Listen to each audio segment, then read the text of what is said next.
Chapter 1. Daryl, dump away our foot wash. 3 women sat on the sofa, having just had their feet soaked and washed. From afar, these 3 beauties exuded an air of seduction and class, each with their unique charm. Among these 3 women was Daryl's wife and her 2 best friends. Upon his wife's behest, Daryl dumped the bowls of dirty water away subserviently. He dared not utter a single complaint. After all, he was the family's live-in son-in-law. Even after 3 years of marriage, he had no place in the family. His wife and mother-in-law would berate him for the slightest mistakes.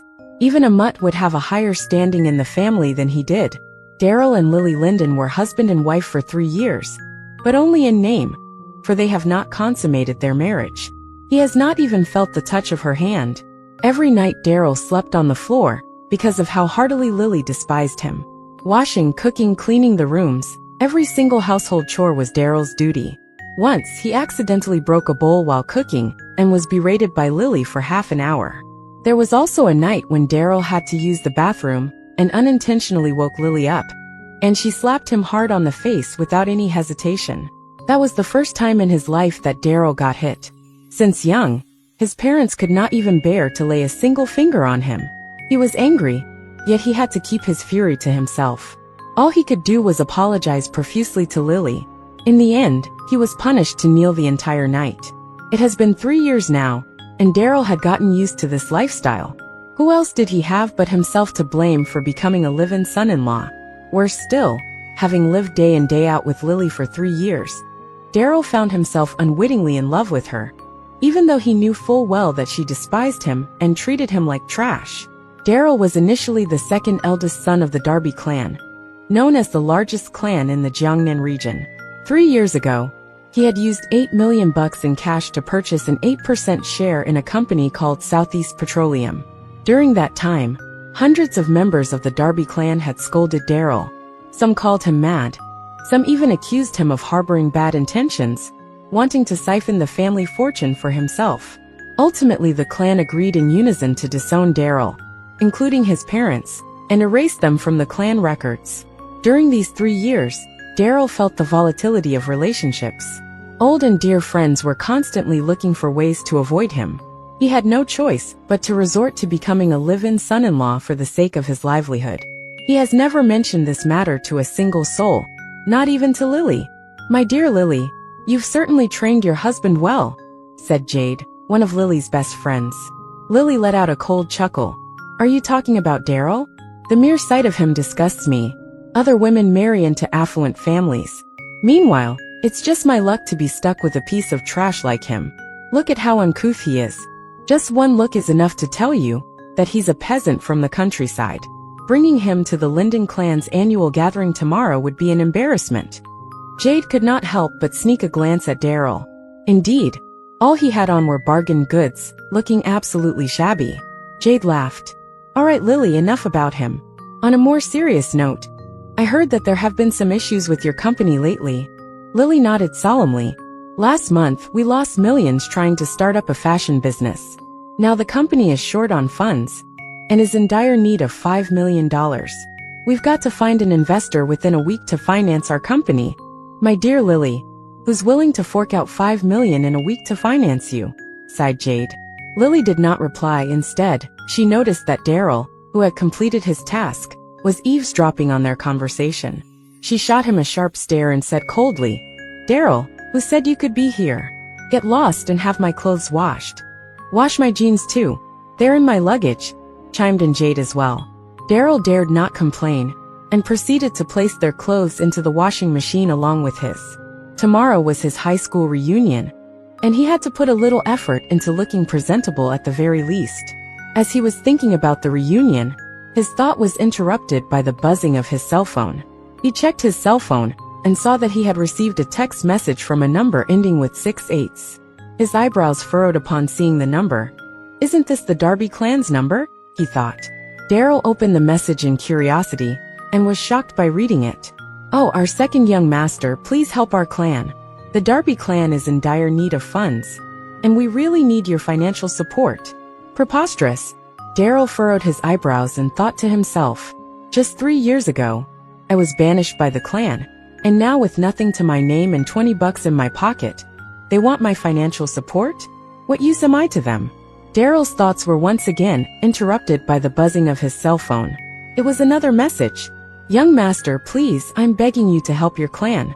The shares you bought 3 years ago have turned a huge profit. Please.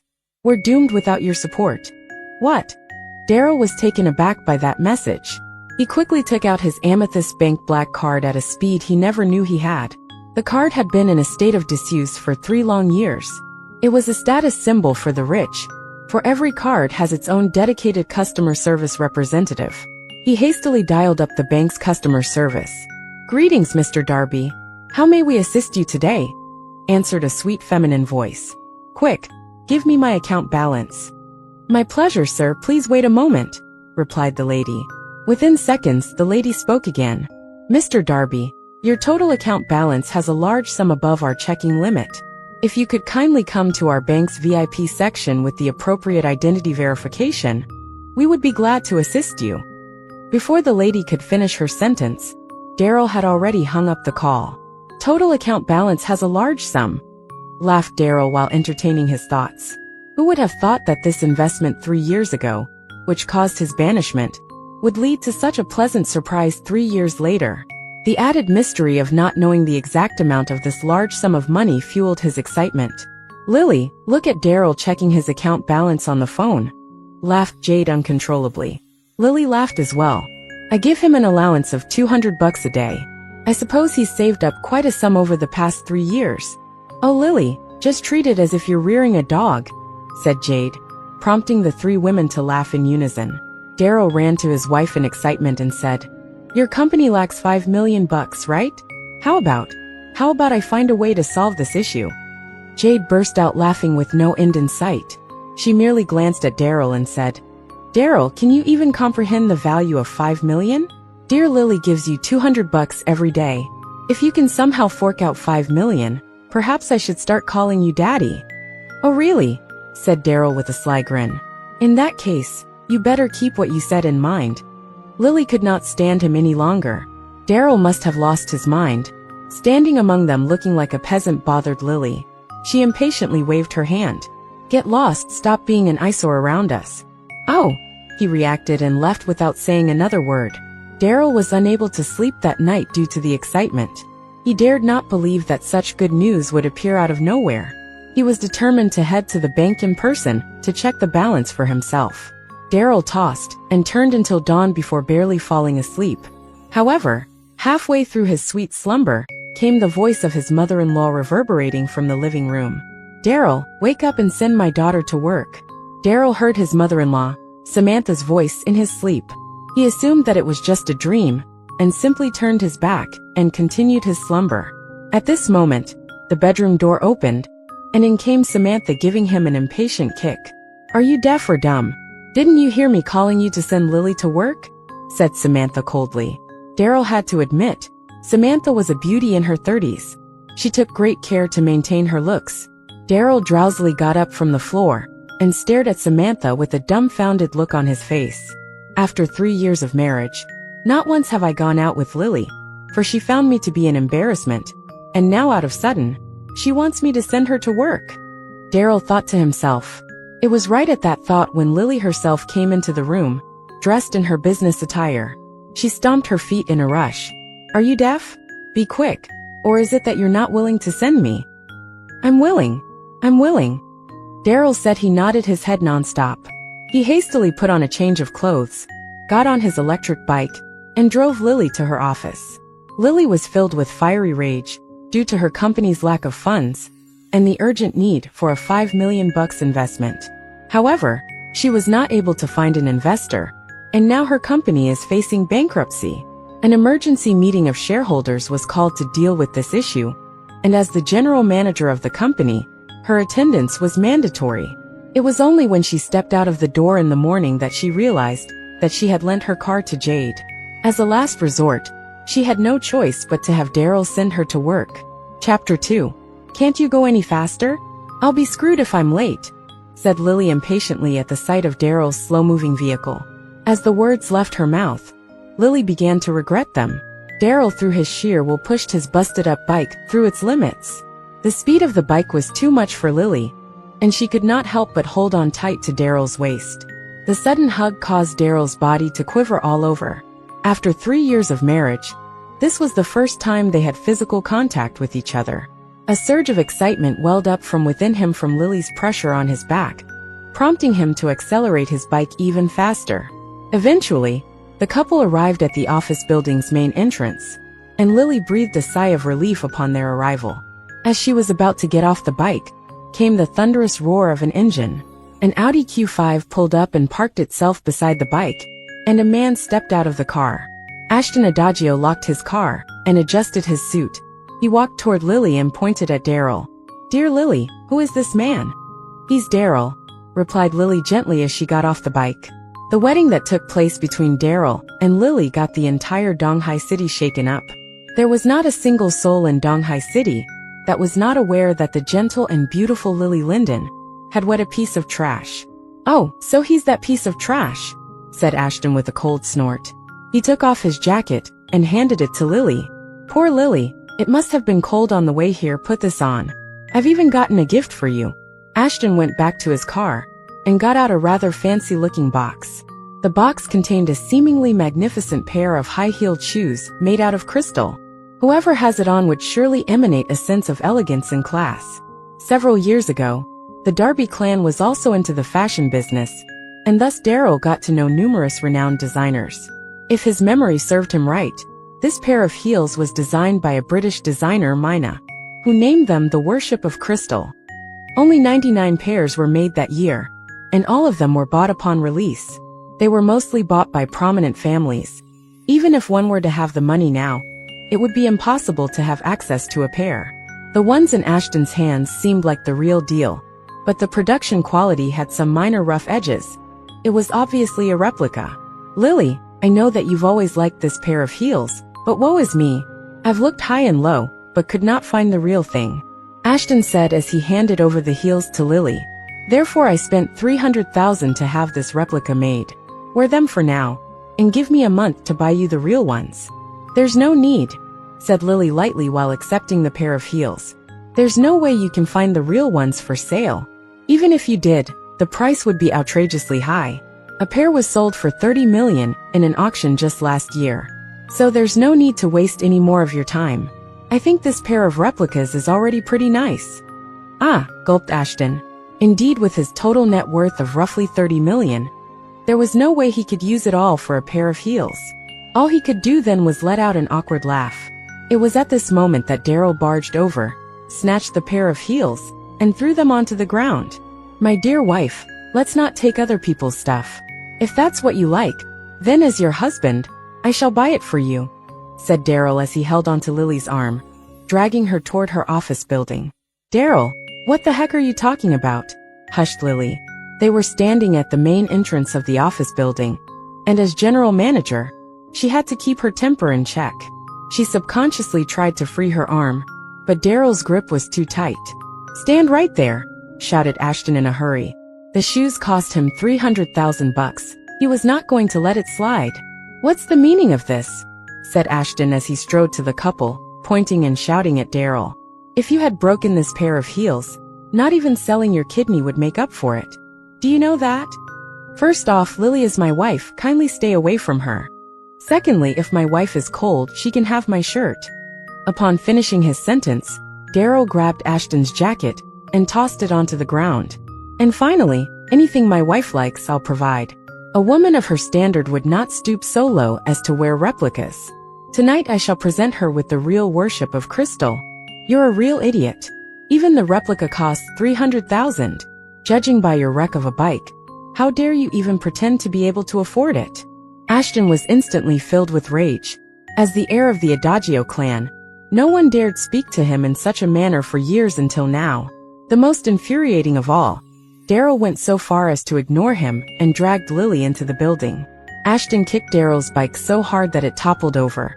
However, his anger was not quelled, and he proceeded to give it a few more furious kicks. Meanwhile, in the general manager's office of Neptunus Corporation, Lily sat on her office chair and gave Daryl a cold, hard stare. She was trembling with rage.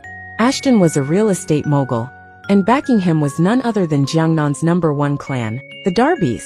Neptunus Corporation needed a $5 million investment, and Lily had planned to ask Ashton to be the investor. After Daryl's debacle today, Ashton would surely be seething with rage. I shouldn't have brought Daryl out. He has nothing to show for, and yet has failures in excess. That's the perfect way of describing him, thought Lily. Why are you still loitering here? Get lost, Lily said coldly after glaring at him. Oh, mumbled Daryl, and proceeded to leave the office. Lily could not help but to get angrier at Daryl's indifferent attitude. Her hatred for him ground her gears. Over the past few years, her friends had married into affluent families. Their husbands were the cream of the crop.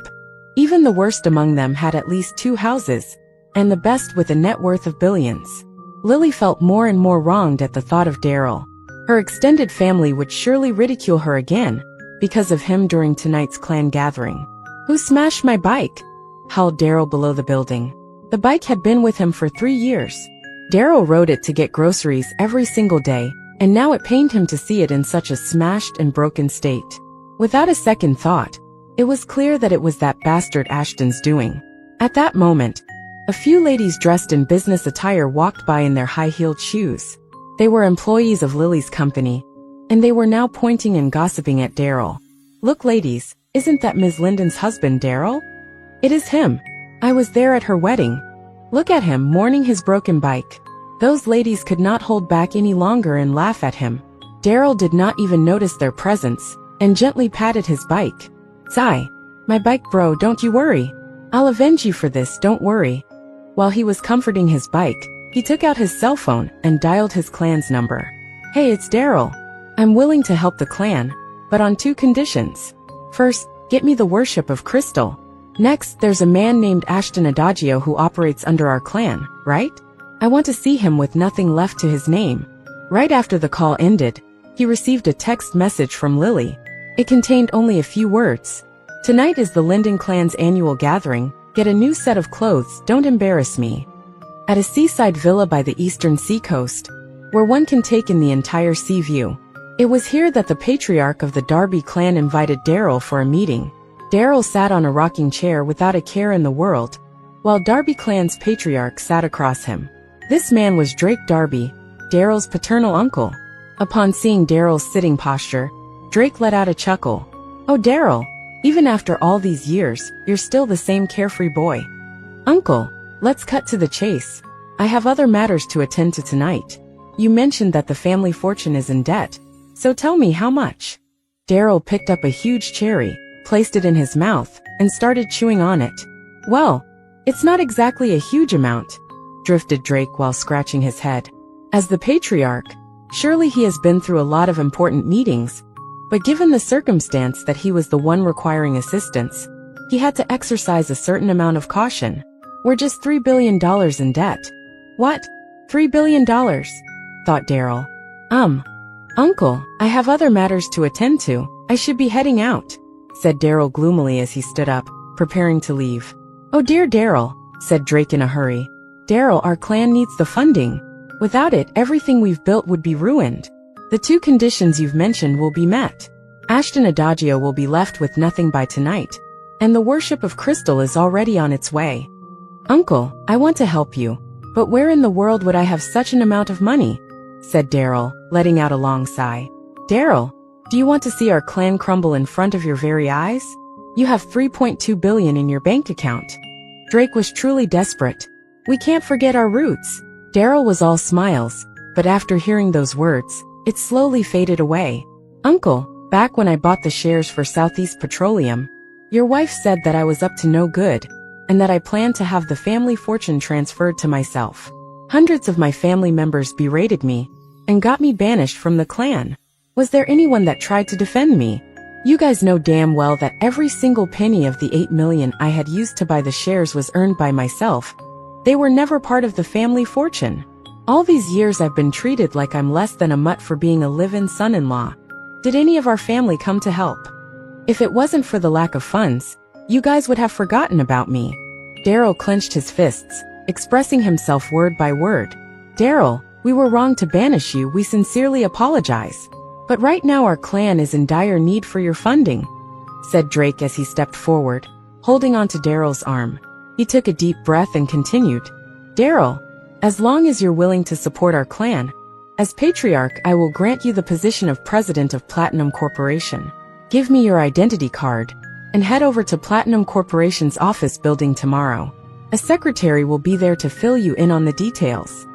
Platinum Corporation was an entertainment company with the highest potential under the Darby clan's control. Many top celebrities were under their contract. All these while Platinum Corporation was under the management of Drake's wife. It came as a surprise that he was willing to hand over the entire company to Daryl. Sure, if that's all, I'll be going off, said Daryl after giving it some consideration. Even though purchasing Platinum Corporation for $3 billion seemed inappropriate, he relented seeing that the patriarch was about to burst into tears. Daryl left after finishing his words. Tonight was the Linden clan's annual gathering, but there was another important matter to Daryl before that, which was his high school reunion. The reunion was about to begin, and he was determined not to be late. He longed to meet his classmates after such a long time without contact. His entire class would be at today's gathering. Even the beautiful class teacher apparently would be attending too. Chapter 3.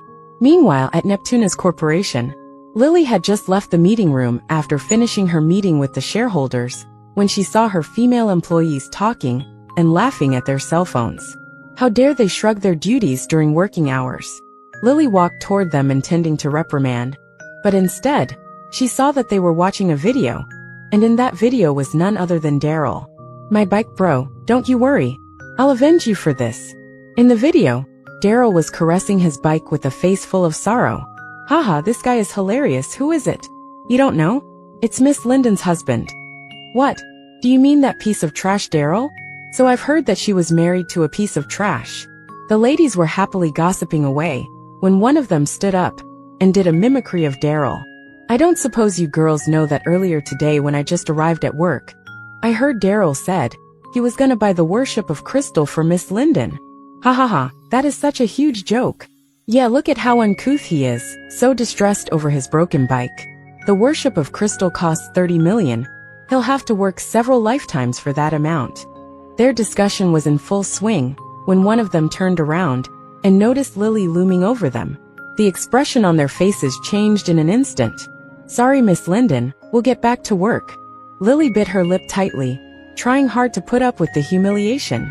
Even though she was the general manager, it was hard not to get red-faced in this situation. She did not go out for lunch, but instead locked herself in her office, unable to help herself but to get teary-eyed. Meanwhile, Daryl was walking home while humming a tune. He had to attend his high school reunion in a moment, so he went back to change. Initially, Daryl was in a good mood, but as he entered the house, he was greeted by the sight of Samantha sitting cross-legged on the sofa, looking at him with cold eyes. Daryl, good timing to be back, get over here. Daryl had been living with the family for 3 years, and the fear he had for Samantha was extreme. Daryl, pack your stuff. You're going to get a divorce tomorrow and move out of here, said Samantha coldly. But ma'am, my love for Lily is sincere, said Daryl with his head lowered. After 3 years of company, it was certain that he would develop feelings for Lily. Samantha slammed the table upon hearing those words. She stood up and walked up next to Daryl. You love my daughter? What right do you have to love her? I've put up with you for 3 years. What else can you do besides household chores? How are you fit for my daughter? Do you know that numerous men are vying to be with my daughter? Ashton Adagio just called and said as long as I grant him my daughter, he'll immediately give a dowry of $20 million. 20 million dowry? Daryl let out a faint smile. Ashton was a distant relative under the Darby clan. He was the son of an aunt. All the funds for Ashton's company were sponsored by the Darbys. Daryl had already called his clan beforehand, and within 24 hours, Ashton Adagio would be left with nothing. How would he find that 20 million? Ma'am, I won't leave. I'll agree to the divorce, but only if Lily says it to me in person. Daryl finished his words, turned around, and left the house. How dare you? Come back here right now. Samantha stomped her feet in anger and went after Daryl in her high heels, but he was too far gone. In the evening, at Neptuna's corporation, Lily had locked herself in her office for the entire day. That video of Daryl had gone viral around the company, making him a laughingstock. Lily took a deep breath before slowly leaving her office. "All right, you guys can leave now," said Lily to her employees. "Miss Linden, there's a package for you." The front desk receptionist carried a box over and handed it to Lily. Upon seeing the box, the crowd let out a sound of astonishment. It cannot possibly be so luxurious?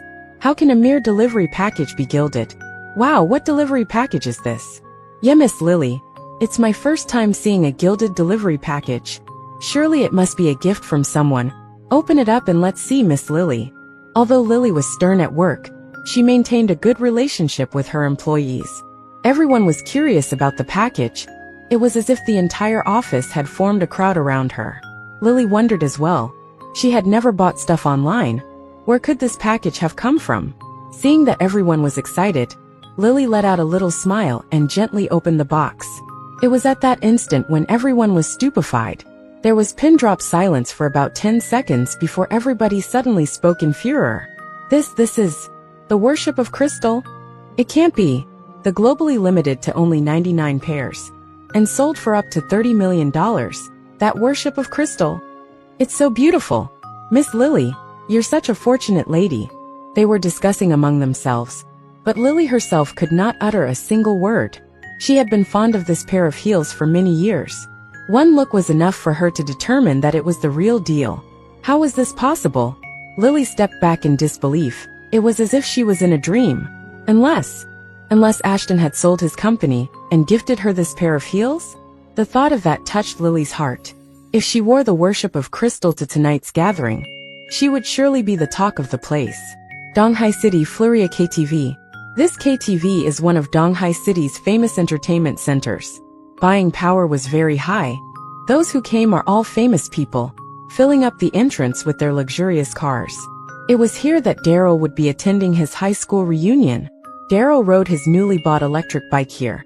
He was whistling a tune as he parked his vehicle at the entrance. He had wanted to buy a car, but he had given his identity card to the patriarch, so he could only settle for a bike for now. He was about to meet his high school classmates soon, and he was excited. It was just as he got his vehicle parked that he heard a hurried whistling. "Can you move? You're only riding a shabby bike, and you want to occupy an entire spot."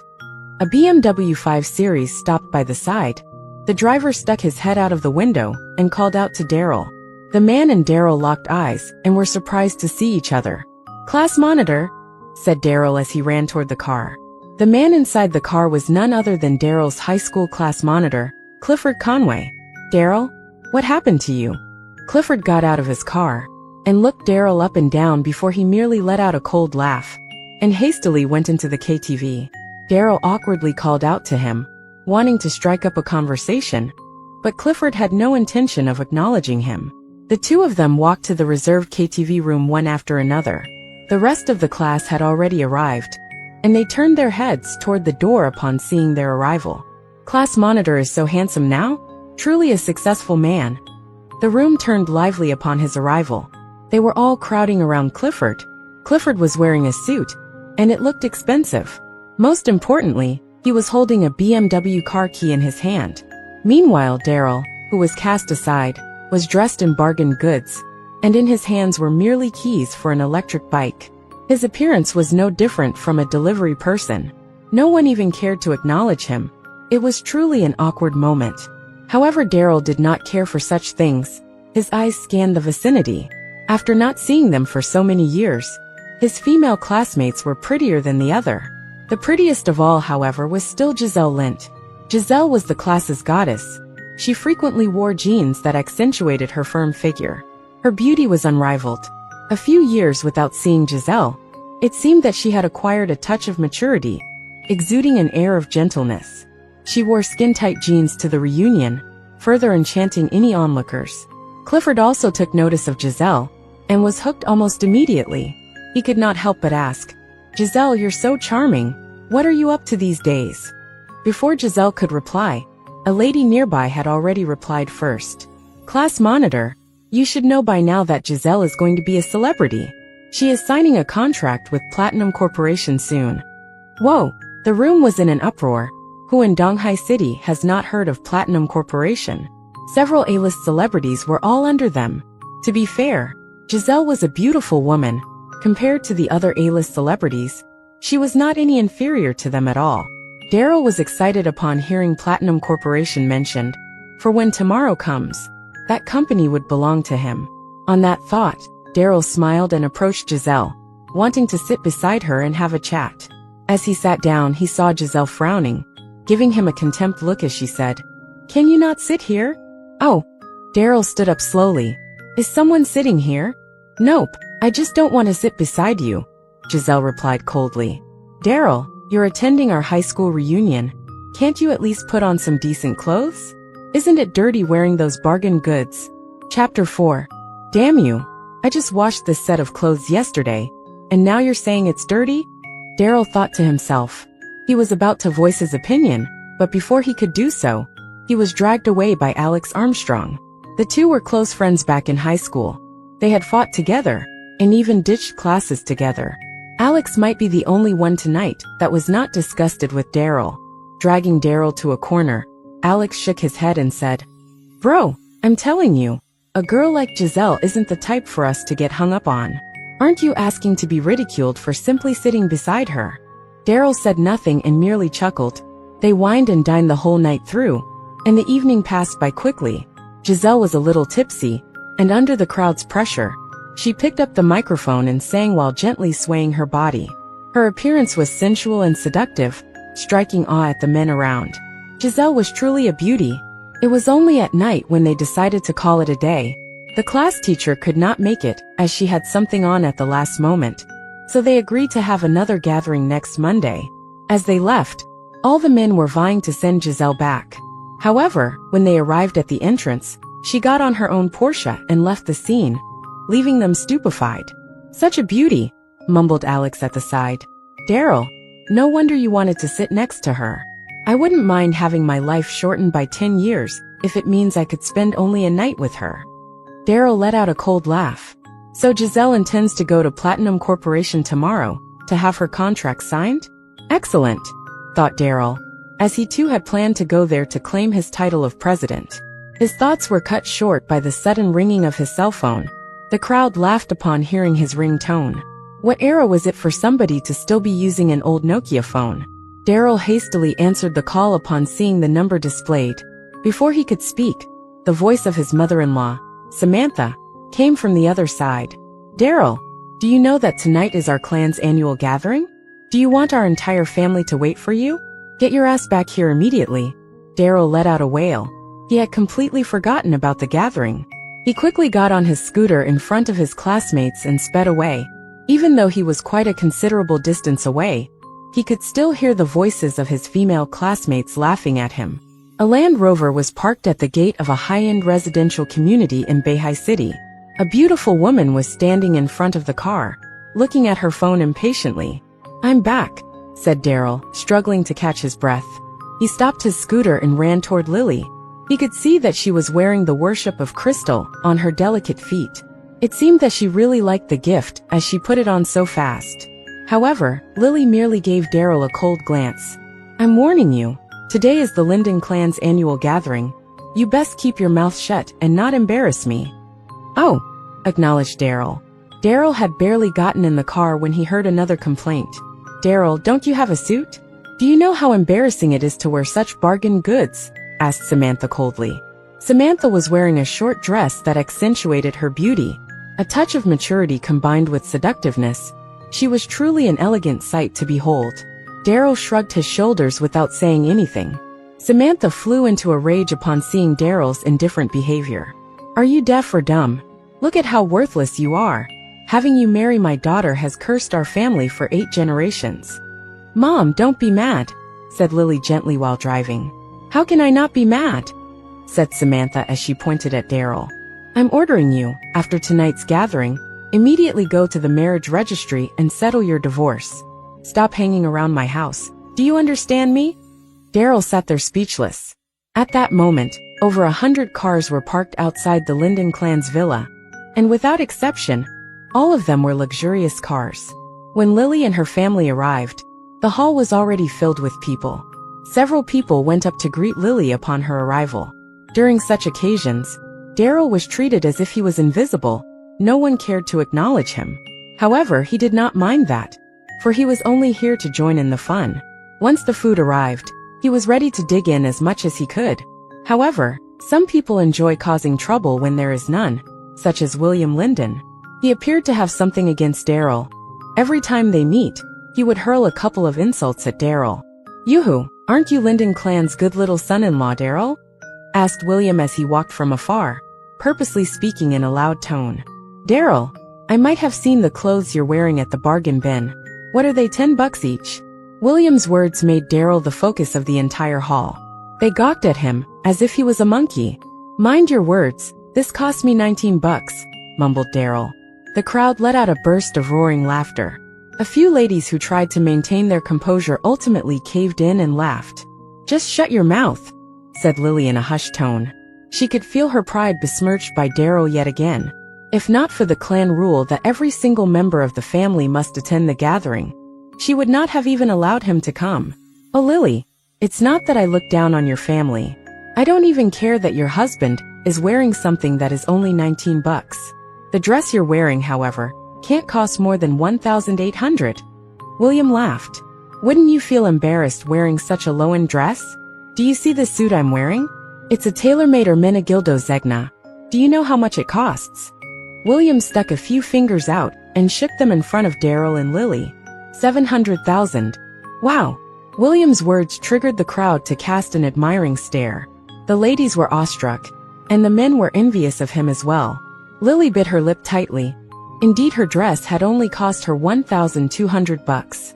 She would not even dare to dream of having clothing that would cost $700,000. Lily felt as if the whole crowd was laughing at her like a joke.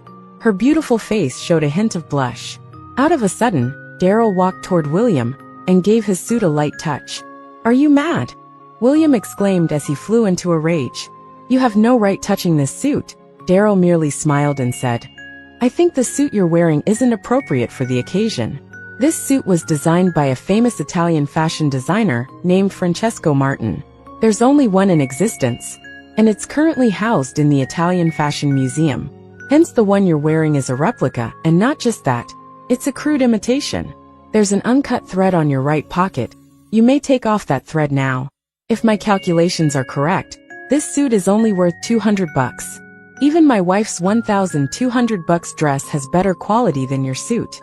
Another thing, this suit's inspiration was derived from his father, Petrarch, who had depression after his bankruptcy.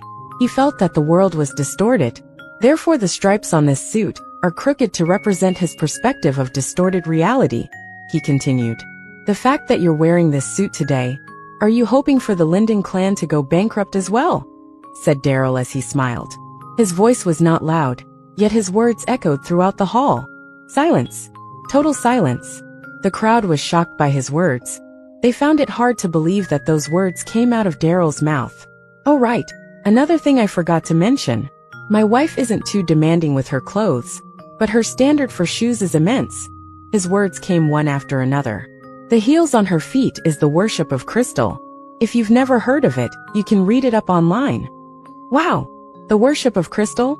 It truly is the real thing. How magnificent." The crowd was chattering with excitement. The women here were all of high standing. How would they have not heard of the worship of crystal? One glance was enough to determine that the heels on Lily's feet were genuine. That was the worship of crystal that cost $30 million. Try asking and see which woman would not love it. Lily instantly became the focus of attention, and she was showered by praises and admirations. Lily could not help but look at Daryl. After 3 years of marriage, this was the first time she felt that this piece of trash resembled a real man. But how did Daryl know all this information? The Italian designer's name and inspiration, surely only a handful of people would know? After some thinking, Lily deduced that Daryl must have secretly looked it up online beforehand. "You're talking nonsense," said William, pointing at Daryl angrily with embarrassment. Smack! Out of nowhere, Samantha slapped Daryl. It was a hard slap, and in an instant, the whole crowd stood there in silence from the shock. "Daryl, what are you babbling about?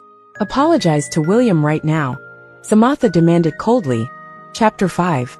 The Linden clan's authority rested in the hands of the grandmother, and she favored William the most. Moreover, William's development is pretty decent. He has at least 30 million worth of assets. Any offense toward him would surely not end well. "Mom, what are you doing?" asked Lily as she walked over and held her mother back. Even though she detested Daryl, it was him that had gotten her out of her predicament. Daryl covered his face. The red slap mark on his cheek was strongly visible. However, he had a small smile on his face. After 3 whole years, this was the first time Lily spoke on his behalf. Daryl simply turned and left, with a smile on his face. "Get your ass back here, you piece of trash." Although it was quite a distance, Daryl could still hear Samantha's shouts. As the crowd watched the spectacle unfold, an aged voice could be heard from not far away. "What's with all the commotion?" Grandmother Linden asked as she walked onto the stage. The originally bustling hall fell silent upon the sight of her. All right, no need for such formalities. Take a seat." Grandmother Linden waved her hand, and under the support of some people, slowly sat down on her chair. "According to my reliable sources, Donghai City's Platinum Corporation will have a new president tomorrow." Whoa! The matter sparked a heated discussion among the crowd. The Linden clan has over 10 advertising companies under them. In recent years, the Lindens were keen for a partnership between them and Platinum Corporation, for they were Donghai City's largest entertainment company. A partnership with them would give the Lindens steady profits without loss. However, backing the Platinum Corporation was none other than the Darby clan, who have always looked down on the Lindens. Every single mention of a partnership had been rejected by them. With the arrival of a new president, the Lindens had to give it a shot, hoping for a partnership. "Who's willing to go discuss the partnership?" Grandmother Linden asked slowly as she looked around the hall. "Whoever that can successfully negotiate and secure the partnership would be considered making a huge contribution to our clan." "I'll go. Granny, I'll go. I'm willing as well." All of them were vying for that role, except for Lily. She knew that deep down, her standing in the clan was relatively low. Upon seeing how enthusiastic they were, Grandmother Linden nodded her head in praise and smiled.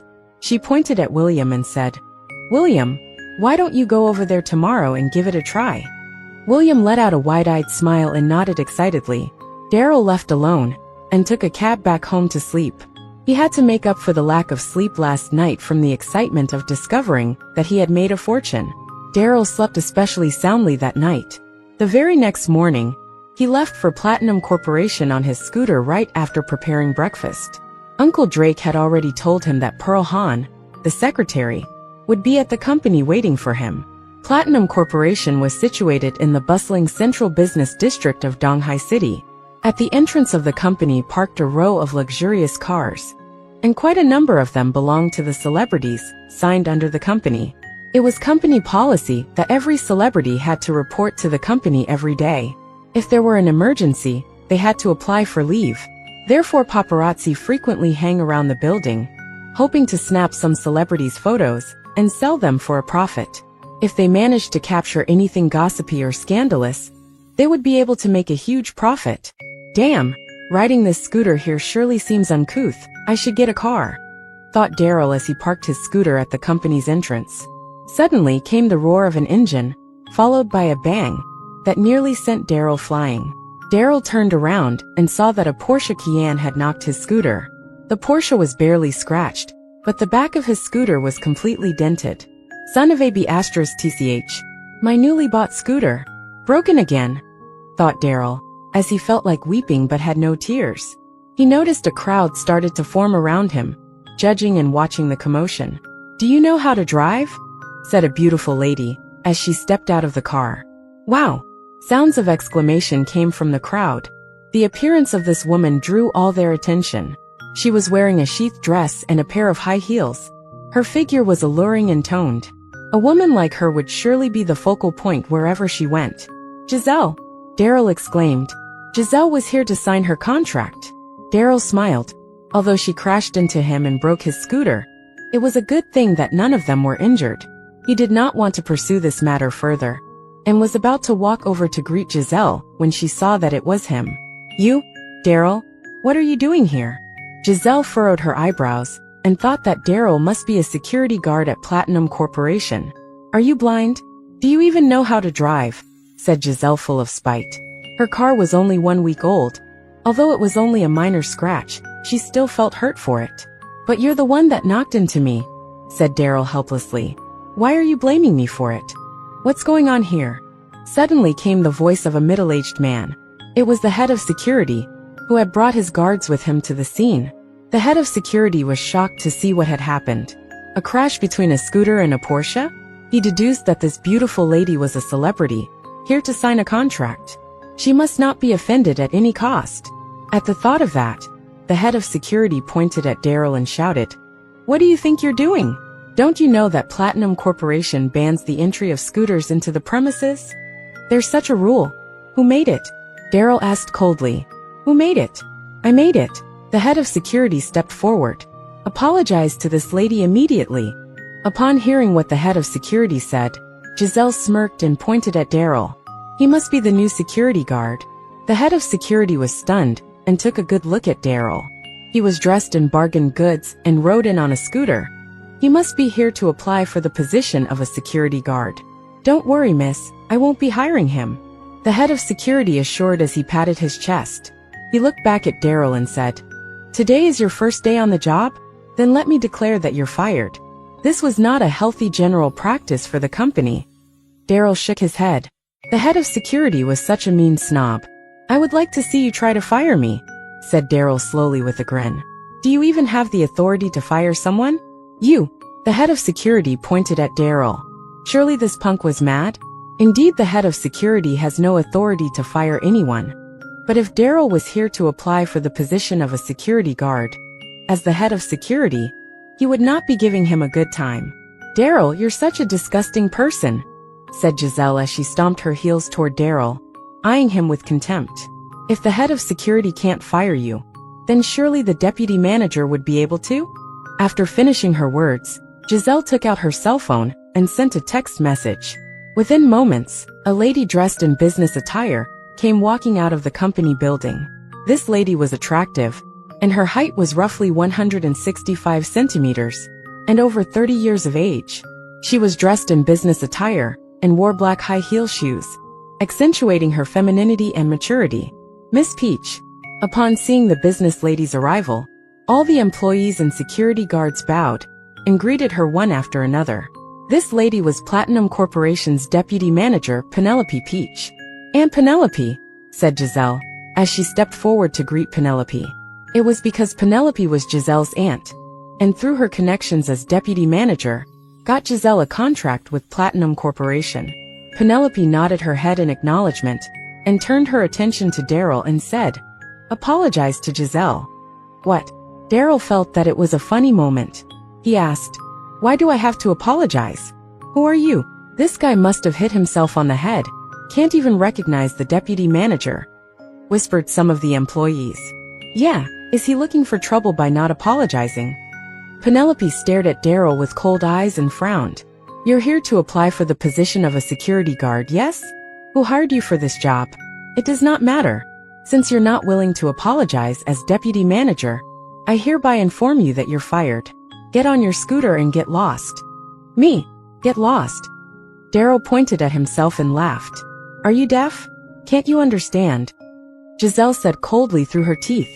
"I'll take it as my unlucky day to meet a fly like you. Even though you scratched my car, I won't ask you for compensation. Get out of my sight immediately." Beep beep beep. At that moment came the honking of a Bentley, which stopped in front of the crowd. A girl who looked slightly more than 20 years of age, wearing a black business suit and glasses, came out of the car. "President, I am so sorry I'm late," said Miss Pearl, the secretary, as she hastily walked to the front of Daryl and did a 90-degree bow. Chapter 6. Daryl glanced at Pearl. If he was not mistaken, she should be the secretary his uncle mentioned about. "Sorry, President, I didn't mean to be late. There was a traffic jam," Pearl explained softly, afraid to look Daryl in the eye, and merely bowed. "Pearl, what nonsense are you talking about?" Penelope stepped forward. Her beautiful appearance was slightly tinged with anger. "This is our company's new security guard. Why are you addressing him as president?" "Security guard?" Pearl searched inside her handbag and took out a photo. She compared the photo with Daryl and hurriedly replied, Penelope. Miss Peach, there is no mistake. This is our company's new president, Mr. Darby. What? The crowd stood there with their mouths agape and stared at Daryl in disbelief. Miss you have to be mistaken? Giselle bit her lip tightly and looked at Pearl. This guy is Daryl. He was my classmate in high school. Look at how uncouth he is. How could he be the president? How is this possible? Why would a president be wearing bargain goods and riding an electric bike? Moreover, during the very recent high school reunion, none of them cared to acknowledge Daryl. Mistaken? Pearl took out her cell phone and showed it to Giselle. Look closely. The patriarch of the Darby clan personally told me that the name of the new president is Daryl Darby. There is also a photo of the president shared in the conversation records. See for yourself. Whoosh. Giselle's mind went blank in an instant. She could feel her legs weaken. She dared not look Daryl in the eye anymore. Meanwhile, Penelope bit her lip tightly as well. As the deputy manager of Platinum Corporation, she was of a higher rank than many of the common employees. However, Platinum Corporation still belonged to the Darby clan. She could not believe that just moments ago she had threatened to fire the president. Mr. Daryl. Penelope's face was pallor. She walked up to Daryl and whispered to him gently. I don't think that's the right address, chuckled Daryl. Giselle was my classmate and you're her aunt. I don't think it's fitting for you to call me Mr. Mr. Daryl, I was wrong. I was wrong. I truly know that I did wrong, said Penelope softly with her head lowered. Daryl waved his hand and interrupted her words. He turned around and looked in the direction of the head of security. At that moment, the head of security was dumbfounded. His body staggered back, almost falling onto the ground. You're fired. Daryl merely said those words to him and entered the building. A group of people followed Daryl with might, which prompted discussion among the employees at the ground floor level. Giselle and Penelope followed suit as well, but with a sense of humility. Although it was hard for them to walk on heels, they still trotted as fast as they could to follow close. It has to be said, Platinum Corporation was extremely grand. Its interior was decorated to resemble a palace. News regarding the new president's arrival spread across the entire company. Employees along the way bowed and greeted Daryl. The president's office was on the 11th floor. Daryl sat in his chair when he arrived at his office. How fancy, thought Daryl in admiration. Ever since he was banished from his clan 3 years ago, he never had the opportunity to visit such fancy places. President. Giselle and Penelope followed him into his office and stood obediently in front of his desk. To be fair, although Penelope was Giselle's aunt, she had gone to great lengths to take good care of her appearance. They looked like sisters standing side by side. Mr. Daryl, I sincerely apologize. Penelope bit her lip, hesitated for a moment, before she continued. Mr. Daryl, will Giselle still be able to sign her contract with our company? As long as you allow her the contract, I'll do anything you ask. Anything I ask? Daryl laughed out loud. As he was about to speak, Pearl knocked on the door and walked in. Mr. Darby, it's William of the Linden clan. He's here to talk business. William Linden. The mere mention of him made Daryl's blood boil. Derry chuckled. Tell him to piss off. Yes, sir. At the Linden clan's villa, Grandmother Linden called upon an emergency meeting. Hundreds of family members were gathered around. Granny, this Platinum Corporation is too ridiculous. William was so angry that his face was bright red. I went there to discuss a partnership, and they told me to piss off. Piss off. Clearly, Platinum Corporation looks down on us Lindens. The Lindens shook their heads one after another. There was nothing they could do. Platinum Corporation has the power to behave in that manner. They were angry, but they could not complain. Enough, Grandmother Linden said as she waved her hand. I've heard that Platinum Corporation's new president is just slightly over 20 years old. He is young and promising, which gives him the right to be reckless. Although they have a bad attitude, we Lindens still have to continue to strike a deal with them. Who among you is willing to go? What? They looked at each other in shock. The Lindens still intend to discuss and negotiate a partnership? Platinum Corporation had already told William to piss off, and yet they are still requested to seek their cooperation? Who would be willing to do that? Grandmother Linden let out a long sigh. She knew that no one was shameless enough to go there again. However, if they could form a partnership with Platinum Corporation, the benefits brought to the Linden clan would be immense. They cannot give up. William clenched his fists and sneered out of a sudden. He stood up and spoke. Granny, how about we let Lily try? William, you. Lily bit her lip tightly. She knew that William was the type to cause trouble, but she did not expect him to be such a wicked person. What's wrong? William asked. You're a member of the Linden clan, and the company you're in charge of lacks a funding of $5 million, right? Let's ignore the fact that the company is running badly. You're still not willing to put in this effort to help your clan. Finishing his words, William went to Grandmother Linden's side. Granny, I suggest Lily negotiate this partnership. Grandmother Linden nodded her head. William was her favorite in the clan, and upon hearing his words, she looked at Lily. Lilybud, this matter is placed in your hands. Go to Platinum Corporation on time tomorrow and negotiate a partnership. Granny, Lily wanted to speak, but Grandmother Linden merely waved her hand. That's enough. We will dismiss the meeting. At the sound of Grandmother Linden's words, hundreds of them left one after another. Each of them rejoiced at the fact that they were not the one that was chosen. Returning home, Lily felt uneasy in her heart. This was an impossible task. How was she supposed to negotiate this partnership tomorrow? Lily felt terribly upset. She simply did not want to think about this matter anymore. She called her best friends Jade and Phoebe over to vent. When Lily's best friends arrived, sure enough, her mood turned ecstatic. Lily, where's that piece of trash? Jade asked as she sat on the sofa, gently sipping on a glass of wine. Lily knew who Jade was referring to and laughed. He left after making breakfast. He hasn't been back yet. Lily, you're so patient. Jade placed her wine glass down. Even I could not bear how hopeless he looked. Your company is lacking in funds. If you had a capable husband, even if he couldn't fork out $5 million, at least he could provide $2 to $3 million. Meanwhile, Daryl can't even provide $30,000. As Jade was talking, the sound of the door opening could be heard. Daryl came in holding a black sack, his whole body covered in dirt and grime. Damn it. It started raining when Daryl was on the way back from his company. His scooter was broken earlier this morning when it was knocked by Giselle, so he had to walk back drenched in the rain.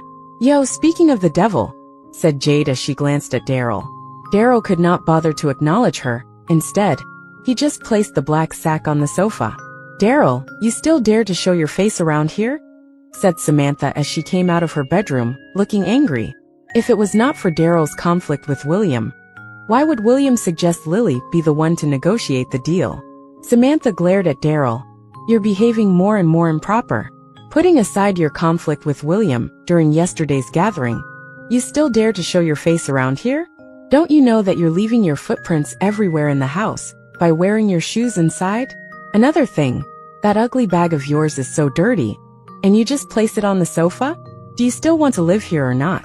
You're welcome to leave if you don't want to. Daryl heaved a deep breath.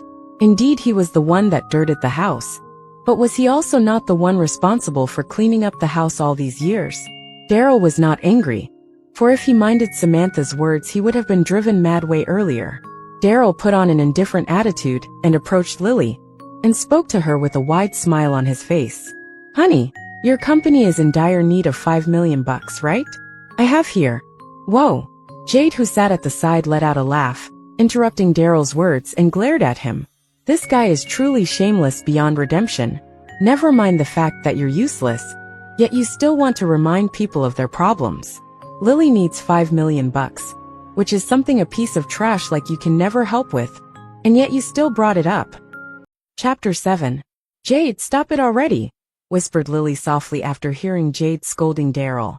Yesterday at the annual gathering, William showed off his suit, yet it was Daryl who stood up and helped Lily relieve the embarrassment.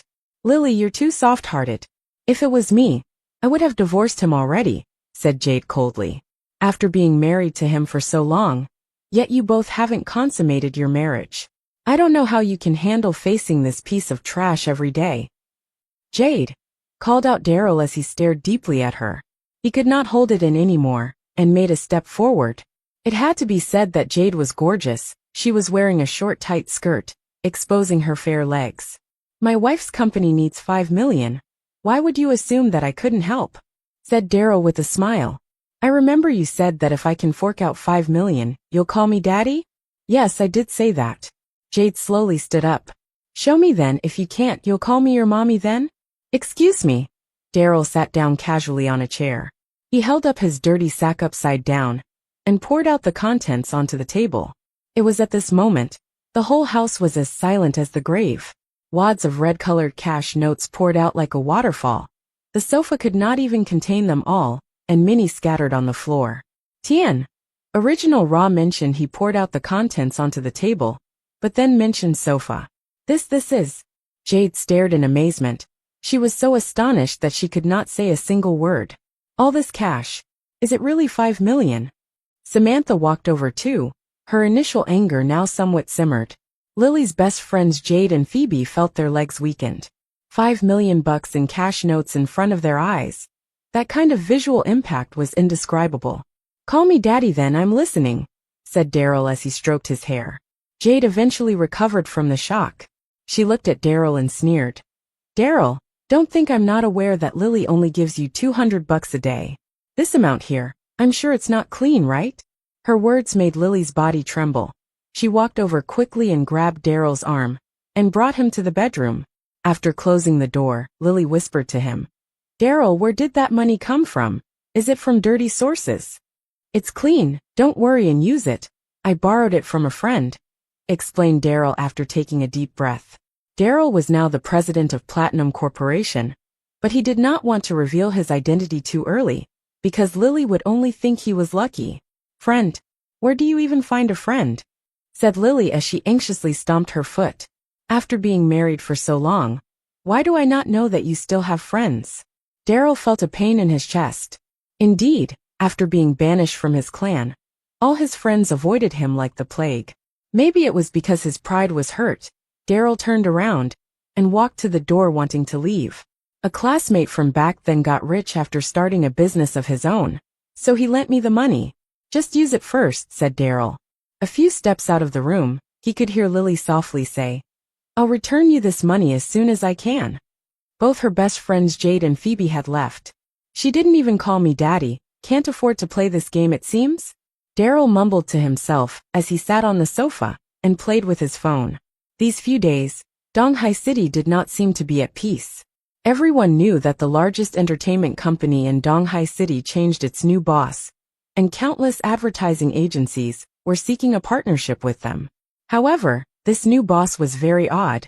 Even partners that had worked together with the company previously were rejected. All these companies did not wish to give up easily. Given that Platinum Corporation was not partnering with anyone at the moment, they could dominate this big piece of cake themselves if they were to successfully secure a partnership. Those who came to seek partnership were Donghai City's first-class families. It was not expected that the second-class Linden clan also wished to seek a partnership. It was rumored that William from the Linden clan was sent previously, but got escorted out by Platinum Corporation. Yet they did not give up and sent Lily. How shameless. Just when everyone was waiting to laugh at Lily, a piece of surprising news was announced. Platinum Corporation agreed to partner with the Linden clan. This news shocked the whole of Donghai City. Are they out of their minds? Partnering with a second-class family? Lily was pleasantly surprised. She had yet to meet Platinum Corporation's president, but the president's secretary told her that she could come in to sign a contract the next day. Oriental Pearl Hotel, Donghai City. This was the most renowned hotel in Donghai City. The average spending here per person starts from $1,000. Grandmother Linden was exceptionally happy today. She had booked the entire hotel to celebrate Lily's success and had instructed everyone in the Linden clan to attend. Not only that, but she had also invited many guests. Being able to sign a contract with Platinum Corporation was extremely great news, which you would want everybody to know. In the hotel, Lily became the crowd's center of attention as she sat at the first table. Daryl followed beside Lily. Their seats were not yet warmed when they heard a reprimand from behind them. Get up, is this somewhere you belong? Give your seat to Miss Yvonne immediately. This sentence came from William, but now there was a young and beautiful woman standing beside him. Upon seeing this woman, Samantha stood up without hesitation and said, Quickly give your seat, you piece of trash. Samantha knew that this woman should not be messed with. for she was Grandmother Linden's guest, Yvonne Young, the young mistress of the Young clan. The Youngs had been in the antique business for generations. It was rumored that all of their collections in total could be sold for at least $2 billion. Yvonne was invited by Grandmother Linden. She had noticed Lily from first sight, noting that she had on a pair of extremely beautiful high heels. Was that not the worship of crystal? Everyone knew that Yvonne loved the worship of crystal, but she did not own one. It was not that she could not afford it, but the worship of crystal was globally limited to only 99 pairs. This pair of heels was not something one could get just because they have the money. They need to have the right connections to have access to the heels. Move aside, are you blind? Can't you see Miss Yvonne here? William shouted angrily as Daryl did not react to him. Daryl seemed like he did not hear a word as he continued to munch on some nuts. Are you deaf? Can't you hear what William said? Samantha said in fury. It would not be worth the loss if Yvonne was offended because of Daryl. Although he had lent $5 million to them, Daryl was still a piece of trash in Samantha's heart. It was just pure luck that he was acquainted with a rich classmate. How about you give your seat for now? Lily said as she looked at Daryl. Okay. Daryl replied happily at Lily's request. He got up and walked toward the table behind. William chuckled and pulled the seat backward and said, Miss Young, please be seated. That guy is just our clan's live-in son-in-law, living for free with us yet acting like he matters. He is just an idiot, don't be bothered by him. All right, Yvonne softly answered. She sat down and gazed at the worship of crystal. It was beautiful. Perhaps any woman who wore it would have their elegance elevated a few levels. Miss Lily, I'd like to ask. Yvonne could not help herself. I'd like to ask, where did you purchase this pair of heels? Lily smiled with her heart overjoyed. Everyone knew that Yvonne was a renowned beauty in Donghai City, but now her eyes were full of envy for her. Of course, Lily would be overjoyed. A friend gifted it to me, Lily replied softly. Do you mind troubling your friend to help me purchase a pair too? Don't worry. I'm willing to pay double the price for your friend's help, Yvonne said. Yvonne's voice was not loud, but people seated nearby could not help but turn around to have a look. The worship of crystal was priced at $30 million. You could tell that the Young clan was very wealthy from her offering to pay double the price. Both Yvonne and Lily were amazing beauties, and having them sitting next to each other was real eye candy. Yvonne was wearing a short skirt, showing off her pair of fair and slender long legs which attracted many men. They both have their unique qualities, winning the stares of many. My daughter, what else could you be thinking? Quickly call this friend of yours, Samantha urged as she thought how great of a chance this would be in making a connection with the Young clan's young mistress. Lily bit her lips and nodded her head. She took out her cell phone and called Ashton Adagio. Chapter 8. It only took 3 seconds for Ashton to answer the call. Lily pushed the loudspeaker button. Samantha, who stood beside, started smiling upon seeing Lily's cell phone screen. My dear daughter, so Ashton was the one that got you the worship of crystal. He's a good man. Be sure to appreciate him, my dear. Samantha purposely said it loudly, not forgetting to glance at Daryl. Compared to Ashton, Daryl was worthless. Ashton mentioned before that if Lily were to marry him, he would be willing to pay a dowry of $20 million. On the other end of the phone, Ashton was sitting by the sidewalk. Not long ago, he had received a phone call, informing him that the Darby clan had revoked all his fundings. Ashton had a meltdown upon hearing the news. Without the Darby clan's support, he would be next to nothing. He was subsequently informed that he had offended someone he should not have. Until now, Ashton still could not figure out who he had offended. Ashton, I want to ask you if you can get me another pair of worship of crystal? Lily asked over the phone. Although Ashton had a meltdown, he forced a smile seeing that it was Lily who called. Lily, you're referring to the replica, right? Replica. Lily and Yvonne exchanged looks with each other. They could not mistake an imitation for the real thing. Yeah, didn't I give you a pair of replicas that cost $300,000?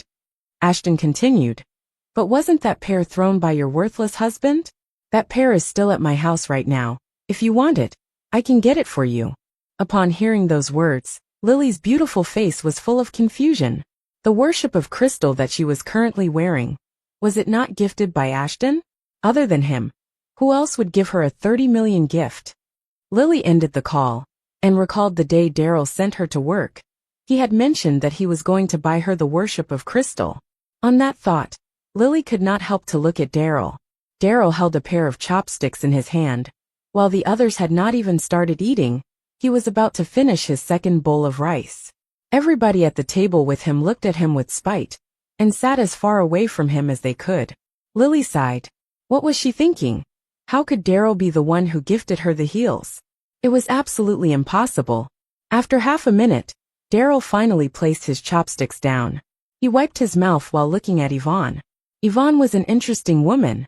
Daryl noticed she wore a white bracelet on her wrist. It was obvious to everyone that this bracelet was not cheap. But how many would know that this bracelet was an antique? The Darby clan had a vast collection of antiques. Daryl was around 6 to 7 years old when he could already differentiate antiques. When the world's #1 appraiser, Master Stellan Smith, visited the clan as a guest, he had even learned how to appraise from him for 2 months. The bracelet that Yvonne had on seemed delicate and exquisite, and should be a Tang Dynasty-era handicraft. It would fetch up to 20 million worth in value in today's market. Everyone quiet down. At that moment, Grandmother Linden walked onto the stage, looking extremely cheerful. Quick, Lilybud, tell us how you negotiated with Platinum Corporation, Grandmother Linden asked impatiently as she sat down. Lily stood up awkwardly, and after some deep thought finally spoke. When I reached Platinum Corporation, I didn't say a thing, nor did I even meet the president, and I was notified that I can sign the contract. Wow! Lily's words triggered a furor among the crowd. So Lily didn't even do anything and got the contract. Yeah, and here I thought she would be capable to do so. Turns out it was just good luck. Hearing those discussions, William stood up and stepped forward. Granny, I got escorted out of Platinum Corporation, but today Lily got in. They must have felt that we are sincere, thus deciding to partner with us. Even if it wasn't Lily who went there today, anyone else would have been successful too. It was obvious that William wanted a part of the credit. Grandmother Linden had always favored William, so it was no surprise when she nodded and agreed. Lilybud, the credit for this assignment isn't yours alone. William played a part in this as well. William was happy upon hearing what Grandmother Linden said, and gave a 90-degree bow to her. Granny, as a son of the Linden clan, I'm willing to sacrifice. I've heard rumors that there's a new celebrity under Platinum Corporation, who goes by the name of Giselle Lint. She's a beautiful woman, and I assumed that Platinum Corporation would want to style her. If this task was granted to our clan, we would surely earn a lot of money.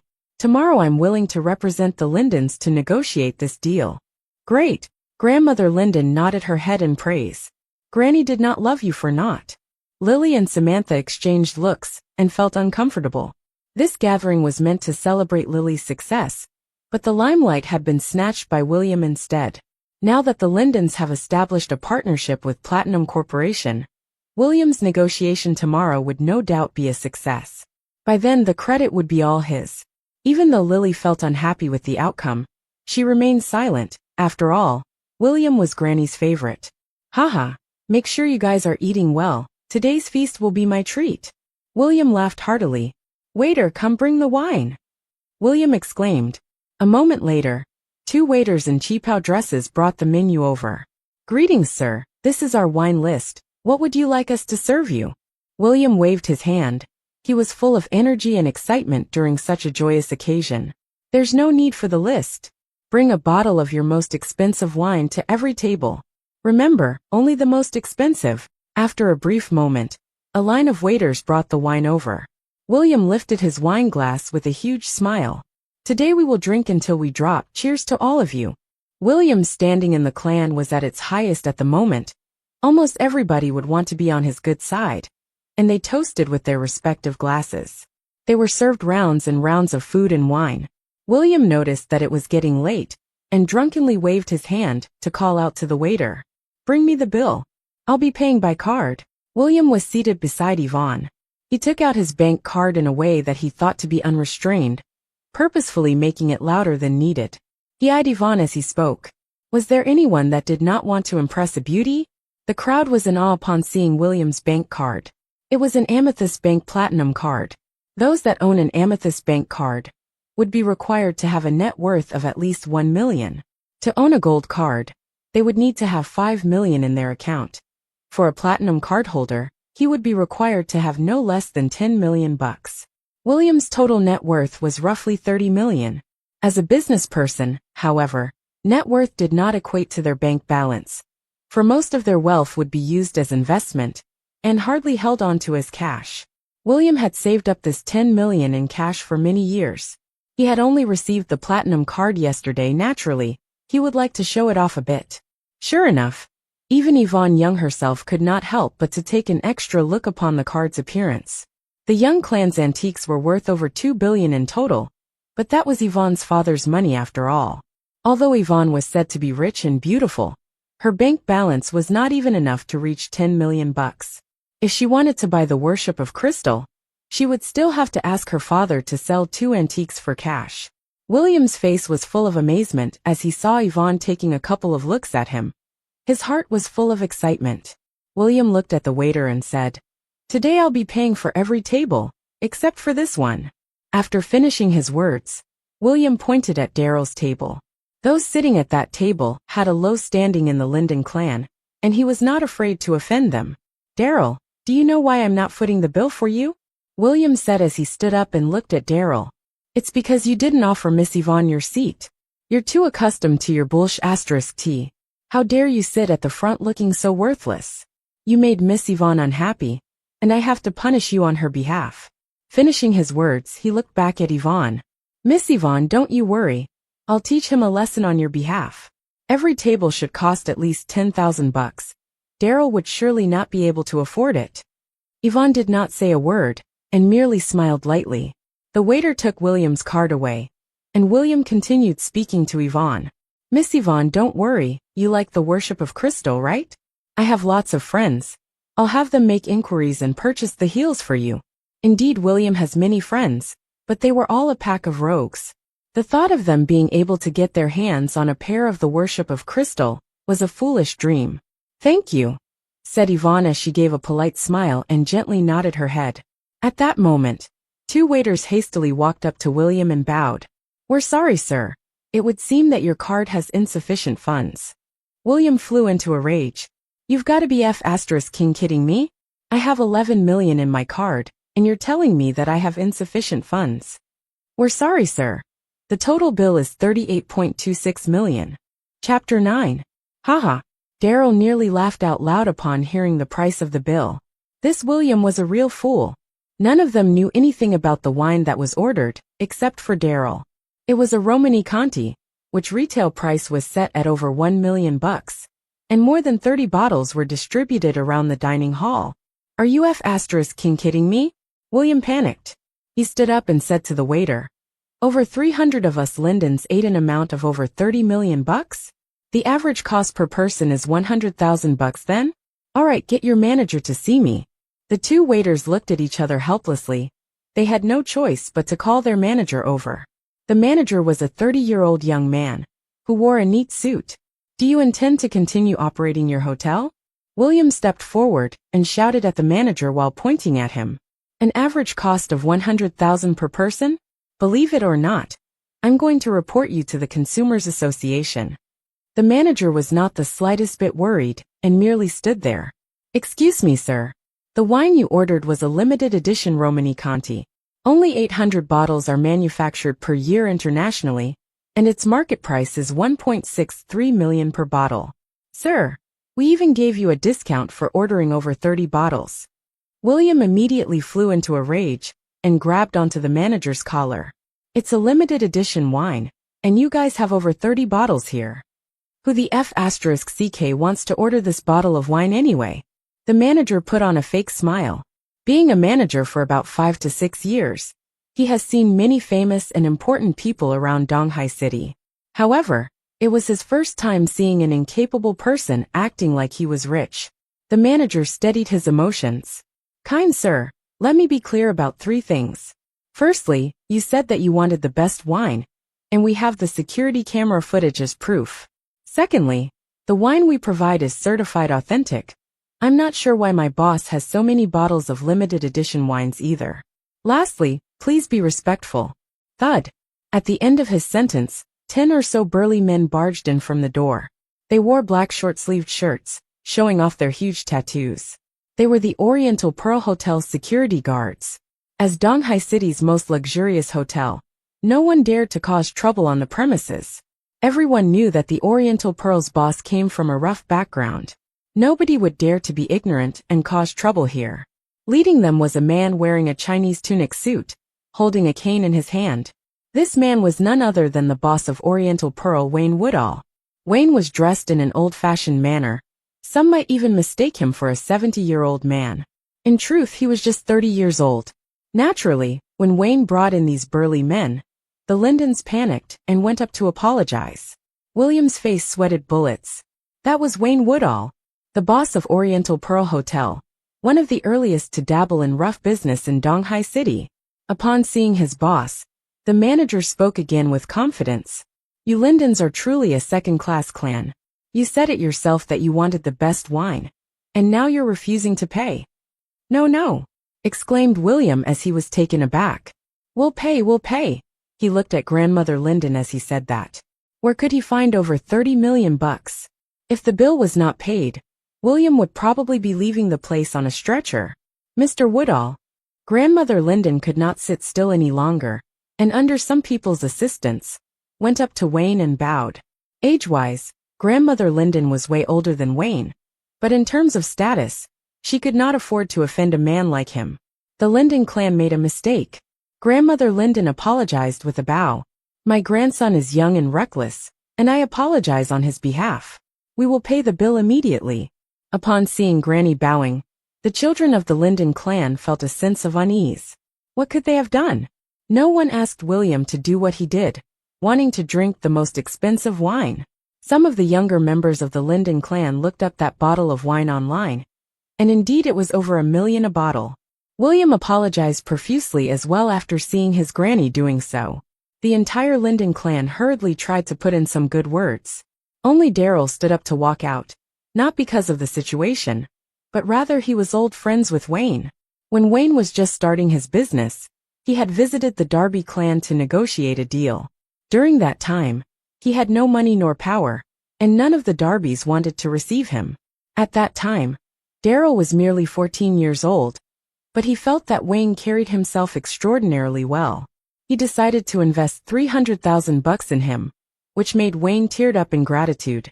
In truth, it was more of a sponsor rather than an investment, for Daryl did not ask for any shares. This happened so many years ago that he had almost forgotten about it. He could not believe that he would meet Wayne again on this very day, having started a successful business and becoming the boss of Oriental Pearl Hotel. He definitely did not make a mistake by investing in him at that time. Daryl hunched forward and tried to sneak out of the place, not wanting to be recognized by him. Hey there, friend, hang on, exclaimed Wayne as he walked toward Daryl. The Lindens were full of rage. Was Daryl mad? A simple apology and payment were all that was needed to settle this matter. But he decided to escape instead? Lily, what's going on in your husband's mind? Escaping? A few ladies of the Linden clan said. Yeah, everyone advised you to divorce him quickly, and yet you didn't listen. Now he's trying to escape. Mr. Wayne would surely be mad, and us Lindens would have to suffer the consequences. The ladies shouted while pointing at Lily. Meanwhile, Lily could only bite her lip. Any sense of pride left in her was lost upon Daryl's attempt at escaping. She would rather stick her head into a hole on the ground at that point. Mr. Wayne! William called out and quickly walked toward him, pointing at Daryl. Mr. Wayne, please don't be mad. This guy is our clan's live-in son-in-law. He's always been a useless piece of trash. Him wanting to escape is none of our clan's business. We'll pay the bill right now. F***ck off, Wayne roared as he pointed at William. Wayne's booming voice frightened William and sent shivers down his spine. He dared not utter a sound and stood there in a daze. Wayne was in disbelief. He could not believe that in his lifetime would he meet this young man again. 7 years ago, he lacked the funds to start his business. No one was willing to help him. After all, he was a ruffian back then.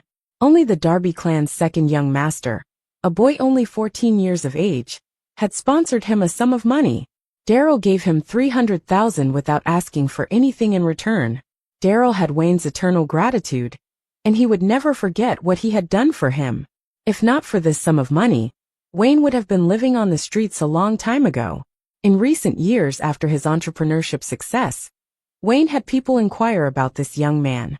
He only learned that this man had been banished by the Darbys, his whereabouts unknown. Today Wayne merely saw Daryl's back, but it was enough for him to recognize who he was. "Second young master, is it you?" There was a slight tremble in Wayne's voice. It was hard to imagine that a man who had seen much of life would exercise caution like a kid. Damn it. There was no way to hide. Daryl gritted his teeth and turned around to face Wayne. Thump. In an instant, Wayne was completely stupefied and knelt on the ground. "I've finally found you. I've been looking for you for 3 whole years. I'm eternally grateful for your benevolence," Wayne exclaimed with excitement, tears streaming down his face. Every person in Oriental Pearl Hotel dropped their jaws immediately. Astonishing. Utterly astonishing. A boss whose net worth was in the billions was kneeling on the ground, vehemently excited like a child. Daryl simply stood there calmly without any signs of emotion. He showed no sign of happiness nor sadness. What is the meaning of this? "Mr. Wayne, what's going on? Did you fall?" Daryl quickly bent over and picked him up, all the while winking repeatedly at him. What kind of man was Wayne? Upon seeing Daryl's action, he immediately understood that Daryl did not want to reveal his true identity. "I wasn't standing properly," Wayne smoothly replied and heaved a sigh of relief. "I'm sorry, I must have mistaken you for someone else." Phew. Upon hearing those words, members of the Linden clan let out a sigh of relief as well. Turned out Wayne simply was not standing properly. That was right. How would a piece of trash be acquainted with Mr. Wayne? "Listen to me," said Grandmother Linden eventually, while gazing around the dining hall.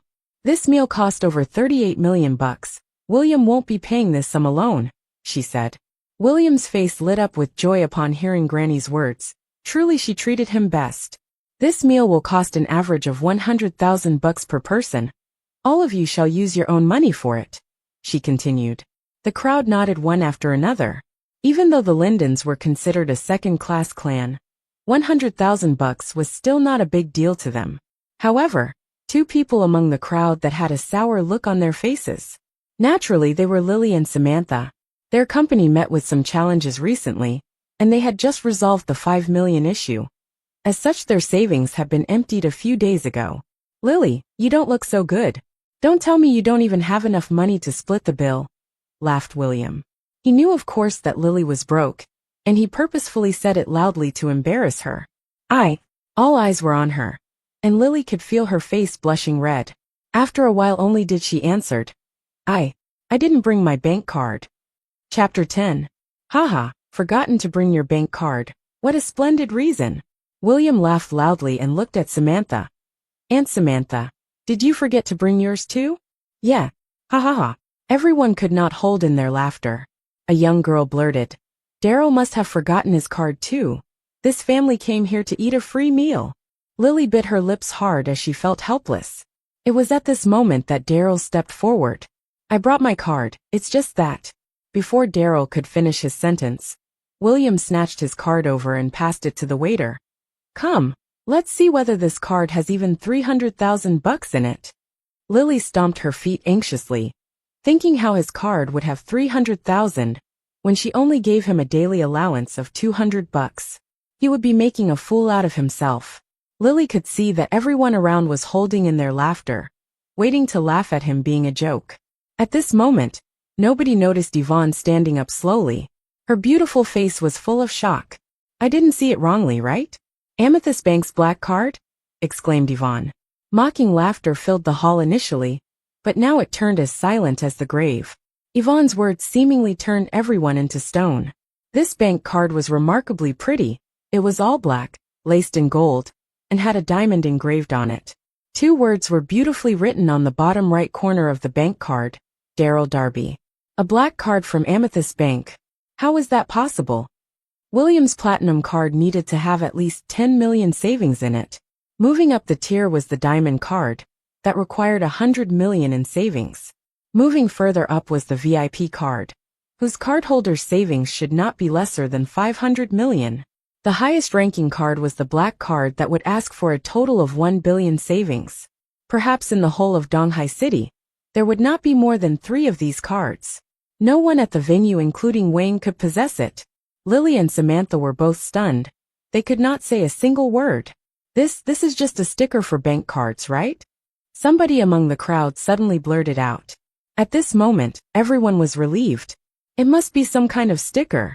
Such an uncouth-looking person could not possibly own a black card. Haha, Daryl, you're one disgusting man, laughed William loudly. Don't mind that you're poor, yet you try to act like a wealthy person. Daryl did not say anything at all and just smiled. Lily came forward and saw the waiter had taken the card away to make payment. Daryl, get rid of that sticker when we get home. Aren't you shameful? Also, does your card have sufficient money in it? Lily could not help but ask softly. It's enough. I saved the allowance you gave me every day. Including my savings from before, it's enough, Daryl said. Ha ha ha ha. Although Daryl's voice was soft, everyone heard him, and they laughed again. After paying the bill, everyone in the Linden clan left. Wayne discreetly held Daryl's arm and brought him into his car.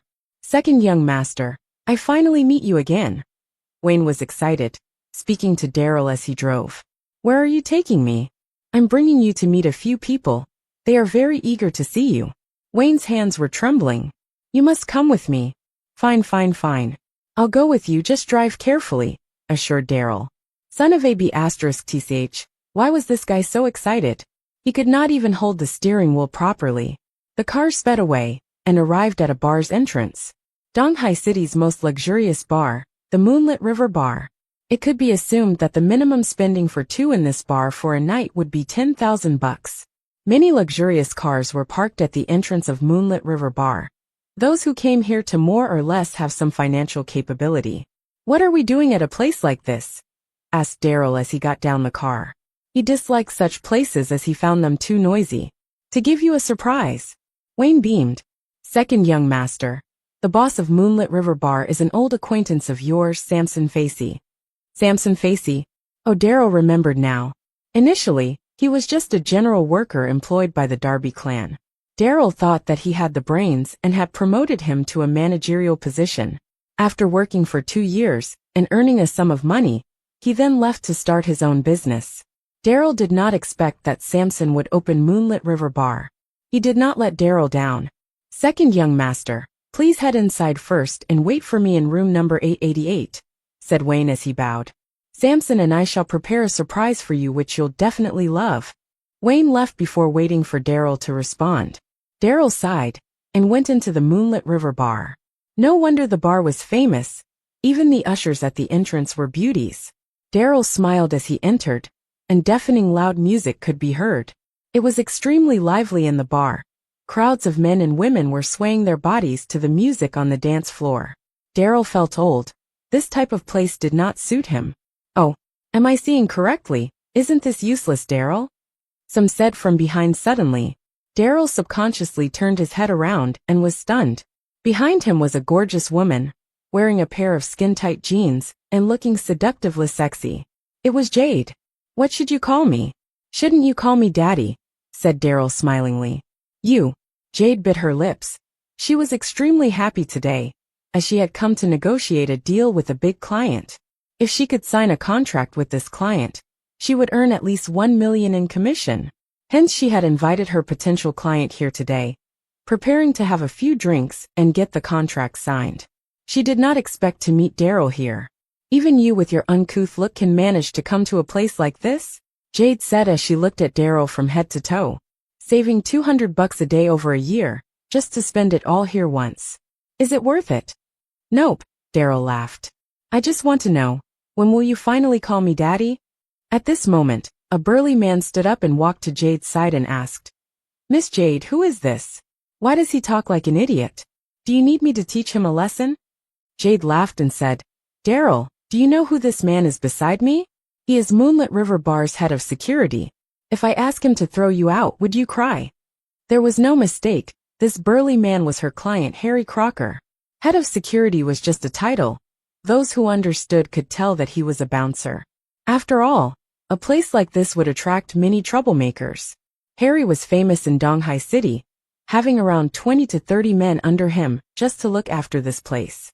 Skinny bastard, did you hear that? F***ck out here yourself, said Harry in contempt as he took a step forward. What was it with these ushers? Letting an uncouth-looking man into here. This guy dressed in bargain goods probably did not even earn more than 2,000 on his monthly salary. Yet he dared to enter a place like this? Daryl just smiled. He did not bother what Harry said, and went straight for room 888. All the rooms here were glass rooms. Room 888 was positioned right in the center, and it could be seen from the outside that room 888 was dazzling like a palace. Stop right there, Harry shouted as he saw Daryl walking into room 888. He concluded that Daryl must be here to cause trouble. All equipment in room 888 were gold-plated, and the cost to reserve and use this room was 800,000 per hour. Daryl had already sat down inside, holding up a cup of tea preparing to drink it. Ha ha ha. It was over for Daryl this time. Jade felt joyous in her heart. Was Daryl stupid? A private room like that was not for a useless son-in-law like him to sit in. Jade and Harry had a chat previously, and he mentioned the room had not been used for half a year already. Harry had a nominal kinship with the boss here as his godfather and son. Despite that, even he dared not enter room 888. Are you deaf? Can't you hear me? Harry shouted as he strode forward and grabbed Daryl by his collar. Haha, Jade the goddess is here. If I beat this punk's it'll show how mighty I am, right? Thought Harry while he called out. Immediately, 20 overburly men rushed into room 888. They were all bouncers at the Moonlit River bar. What's wrong, Harry? The burly men asked. Harry turned to look at Jade and laughed. Miss Jade, how should I deal with this guy? Jade looked at Daryl. He still had an indifferent look on his face. Seeing him like this made her mad. She stomped her feet with her heels and said, Make him call me mommy, then throw him out. Chapter 11. With high heels adorning her feet, she stomped and said, Make him call me mommy, then throw him out. Did you hear what Miss Jade said, you little bastard? Let her hear you call her mommy. Or else. Harry roared.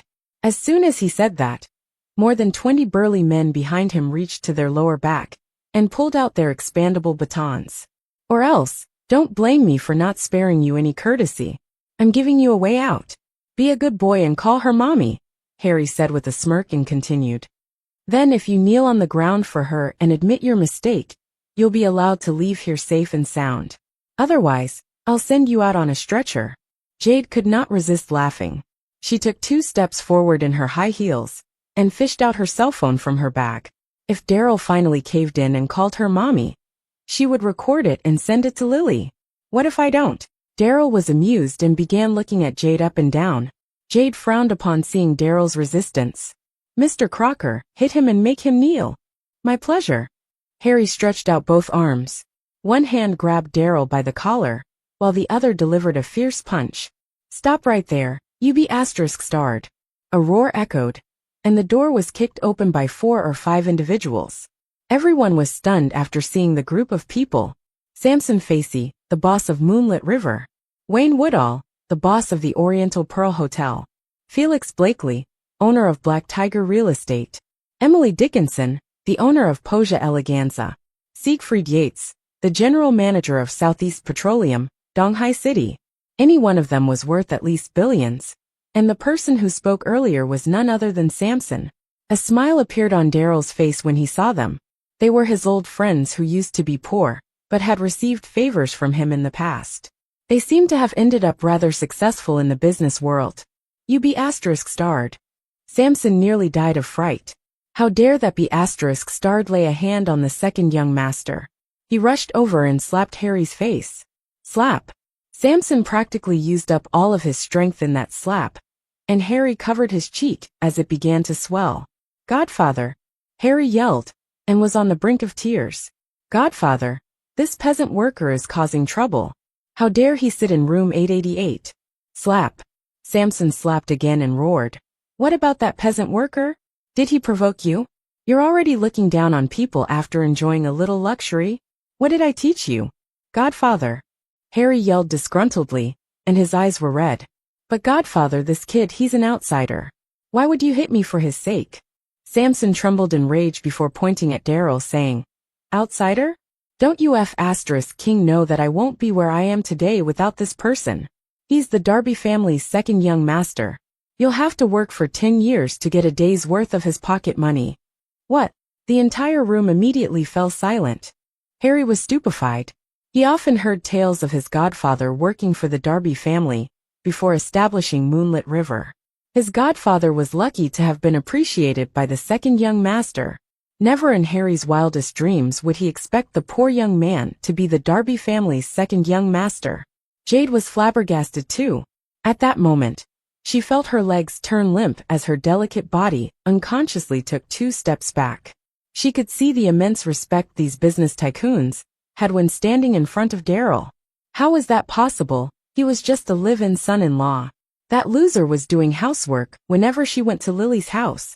Even her laundry, which she was usually disinclined to do, was sent to Lily's house and given to that loser to wash. But, he turned out to be the Darby family's second young master. Mr. Darryl, I made a mistake. I was wrong. Harry was close to crying. He bowed to Daryl and apologized profusely. Mr. Darryl, blame this woman. Harry bellowed all of a sudden before pointing at Jade. It's all because of you. It's because of you that I offended Mr. Darryl. Leave right now. Jade trembled. But we haven't signed the contract yet. Jade worked in a renovation company, and it just so happened that Moonlit River required some renovations. It was a big project that would rake in a commission of at least $1 million if the contract was successfully signed. As a result, Jade did not bring up the deal with the company and planned to accept it in her personal capacity. A commission of $1 million was considered the minimum, and she might even stand to earn $2 million. This was not the kind of business she could just turn her back on. $1 to $2 million was at stake. Sign my foot. Harry's eyes were red. He pointed at Jade and cursed loudly. If it weren't for you, I would have never offended Mr. Darryl. CK the contract. I'll even make sure to head to your company and tell your boss about all your business dealings behind their back. Your company forbids you to solicit projects privately, so sit back and wait for a lawsuit. Jade's beautiful face completely drained of color. She bit her lip tightly. If the company knew about her private solicitations and brought her to court, she would be lucky if she only had to pay compensation. There was a definite possibility that she might end up going to jail. Mr. Darryl. At that moment, Jade bit her lip and walked to Daryl. She tugged his arm and shook it coyly. Mr. Darryl, I was wrong. Her voice was so soft that it was impossible to hear if one did not pay attention. She never dreamed that she would one day apologize to this good-for-nothing. It hardly occurred to her that she would bow and scrape to this hopeless loser. Daryl remained expressionless and smiled looking at her. Didn't you just say that you wanted me to kneel and call you mommy? I was wrong. I know now that I was wrong. Jade bit her lips so tightly that it almost bled. I'll kneel. Jade clasped her hands together tightly. Her dignity and self-esteem meant nothing at that moment. She bent her knees slightly and proceeded to kneel in front of Daryl. Mr. Darryl, I'm begging you. Please forgive me. Jade grabbed Daryl's trousers and said softly, Mr. Darryl, if my company knows about my private business dealings, the consequences are really serious. I'm begging you. Please spare me, for Lily's sake. Sure, Daryl responded curtly. But what are you supposed to address me as? As Daryl said that, he placed his hand to his ear and gazed down at Jade. A chill came up her spine as she knelt there. How could she not know what Daryl meant? Daddy. Jade bit her lip tightly and whispered. Her face had already turned red. Daryl was the person she looked down on the most. The mere sight of him would leave her feeling sick. At that point, however, she had renounced virtually all of her dignity in front of Daryl. You'll address me like that in the future. Understood? Daryl asked with a smirk. Jade nodded repeatedly. Also, I don't want Lily to know my identity. Daryl took out a cigarette, lit it, and inhaled deeply. You know what to do, don't you? Yes. Jade answered and glanced at Daryl. Don't worry, Daddy. I won't say a single word about what happened today. Daryl nodded in satisfaction and waved his hand indicating that she could leave. Second young master, I failed to discipline my godchild. Samson bowed to Daryl after everyone left. At the same time, Wayne, Felix, Emily, and Siegfried also stepped forward and bowed. Second young master, We were nothing all those years ago. Emily took a step forward. If it weren't for you, we wouldn't be where we are today. Knowing that you are here today, we got you a gift. She took out a box while speaking. Emily's Posia Eleganza specialized in cosmetics, and the Posia Eleganza brand had succeeded in making a name for itself. 3 years ago, she was just a promoter giving out flyers on the street. One time, she scratched Daryl's car by accident, but instead of leaving, she waited an entire night for Daryl to return. On that occasion, Daryl felt that she was a person of good character and gave her $300,000 to start a business. Time passed in the blink of an eye, and it was already 5 years since the incident. Emily opened the box, the inside of which contained a scroll. As soon as she unfurled it, Daryl inhaled sharply. It was a work of calligraphy that looked rather old. The inscription wrote, Wang Shiji. Was that Wang Shiji's Ping and Tai? 1. The scroll made the news after being auctioned off by a mysterious Chinese rich man. We know that second young master is fond of antiques, paintings, and calligraphy, so we pooled our money and bought this from a collector. Felix chuckled as he explained. It was very eye-catching to see his 2 rows of pearly teeth contrasting with his very tan skin. Second young master, your birthday is in 3 days, right? This is our birthday present to you. Birthday? Daryl facepalmed. He had forgotten it completely. His birthday was on the same day as Grandmother Linden, which was happening in 3 days. No one remembered his birthday in previous years. Everyone celebrated Grandmother Linden's birthday, and Daryl merely benefited from sharing the same birthday as her. It came as a surprise that there were still people who remembered his birthday. In one of Donghai City's cafes, Ashton sat face to face with Lily. He had yet to reveal his bankruptcy to Lily. I've decided, Lilybud. I'll bring up the marriage proposal to the Linden family on Grandmother Linden's birthday. Ashton looked at Lily affectionately. Chapter 12. You. Lily frowned when Ashton talked about the marriage proposal. Forget it, I'm not divorced yet. Although Daryl was a loser, he had worked hard in the past few years and fulfilled his housework duties. He received a telling off every time he failed to do a good job. Yet he never complained. Even a dog would have feelings, let alone a human. Daryl had recently loaned them $5 million and relieved the company of its woes. Aside from that, Daryl had to take out all the money he had saved over the years to avoid embarrassment when William suggested going Dutch in Oriental Pearl Hotel. Ashton looked at her affectionately.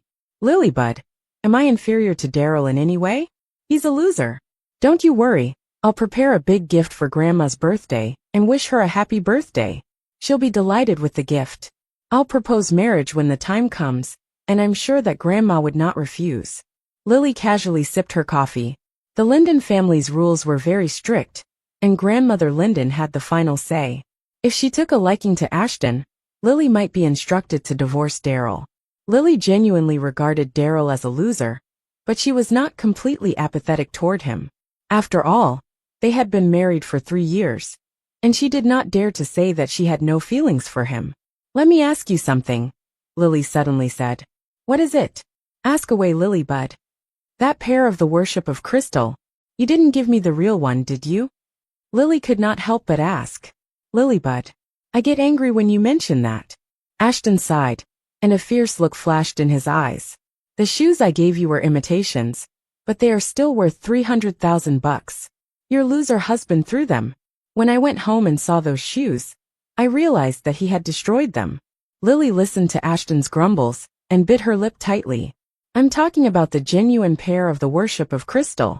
Weren't you the one who gave them to me? Lily asked softly. What? Ashton was taken aback. His first instinct was to look below. Sure enough, Lily was wearing a pair of noble and elegant high heels. It was none other than the Worship of Crystal. His mouth opened wide after glancing at those heels. That pair of the Worship of Crystal was on a whole other level compared to the high-grade imitation worth $300,000. Ashton might be a man, but he knew that those shoes were genuine.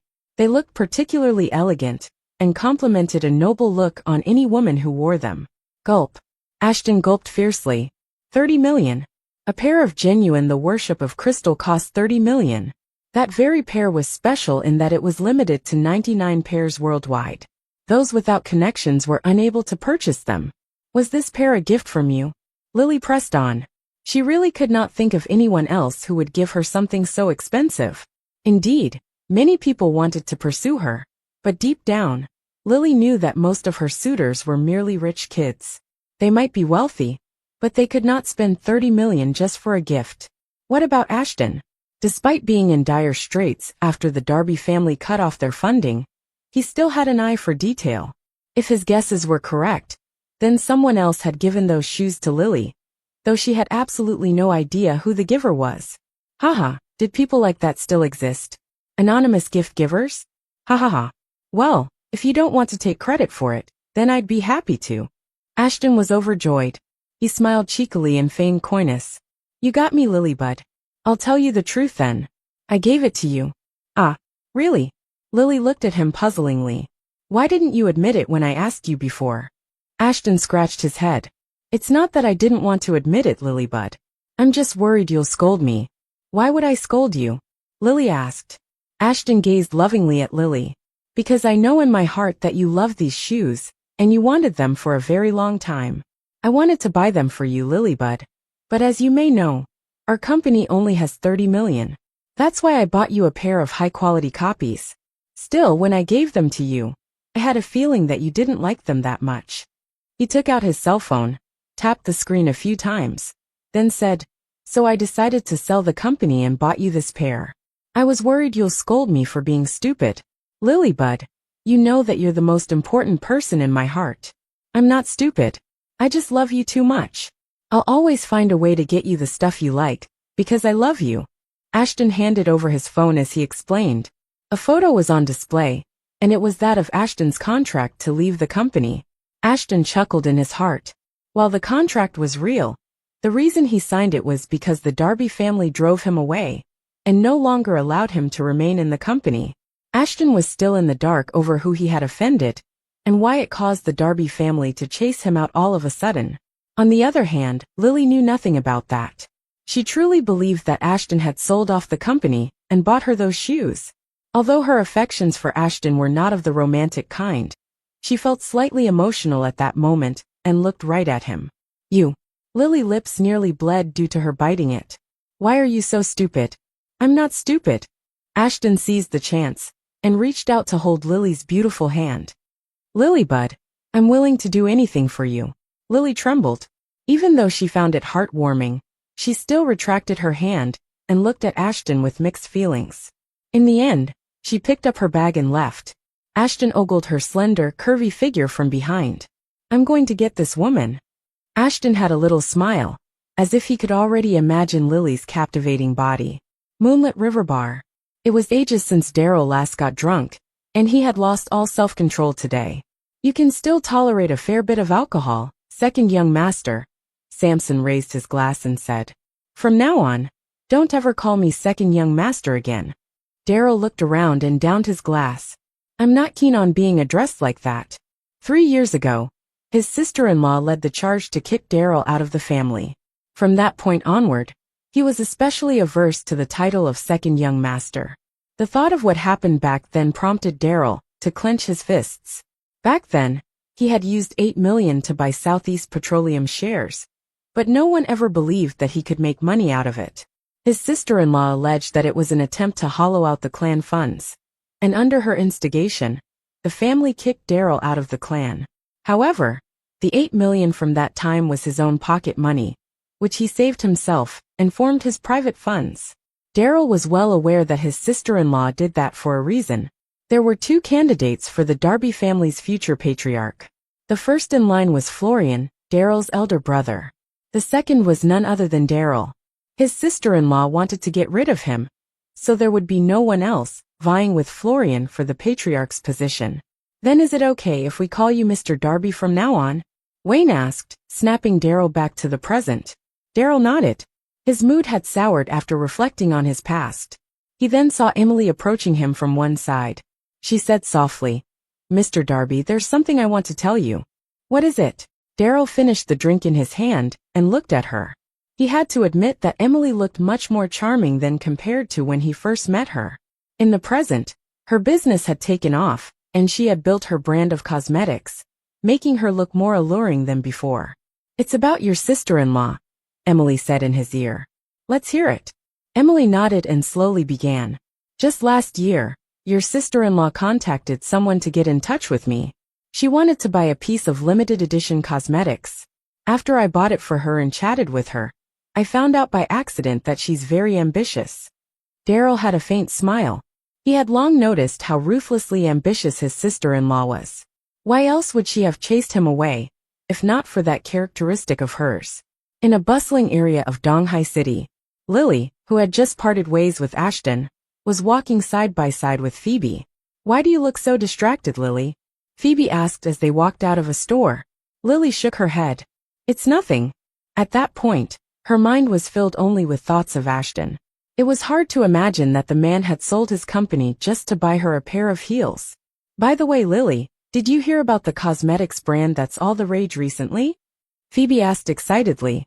The absent-minded Lily finally showed some interest. "Is it Posia Eleganza's crown line?" Yes. The two of them giggled at the same time.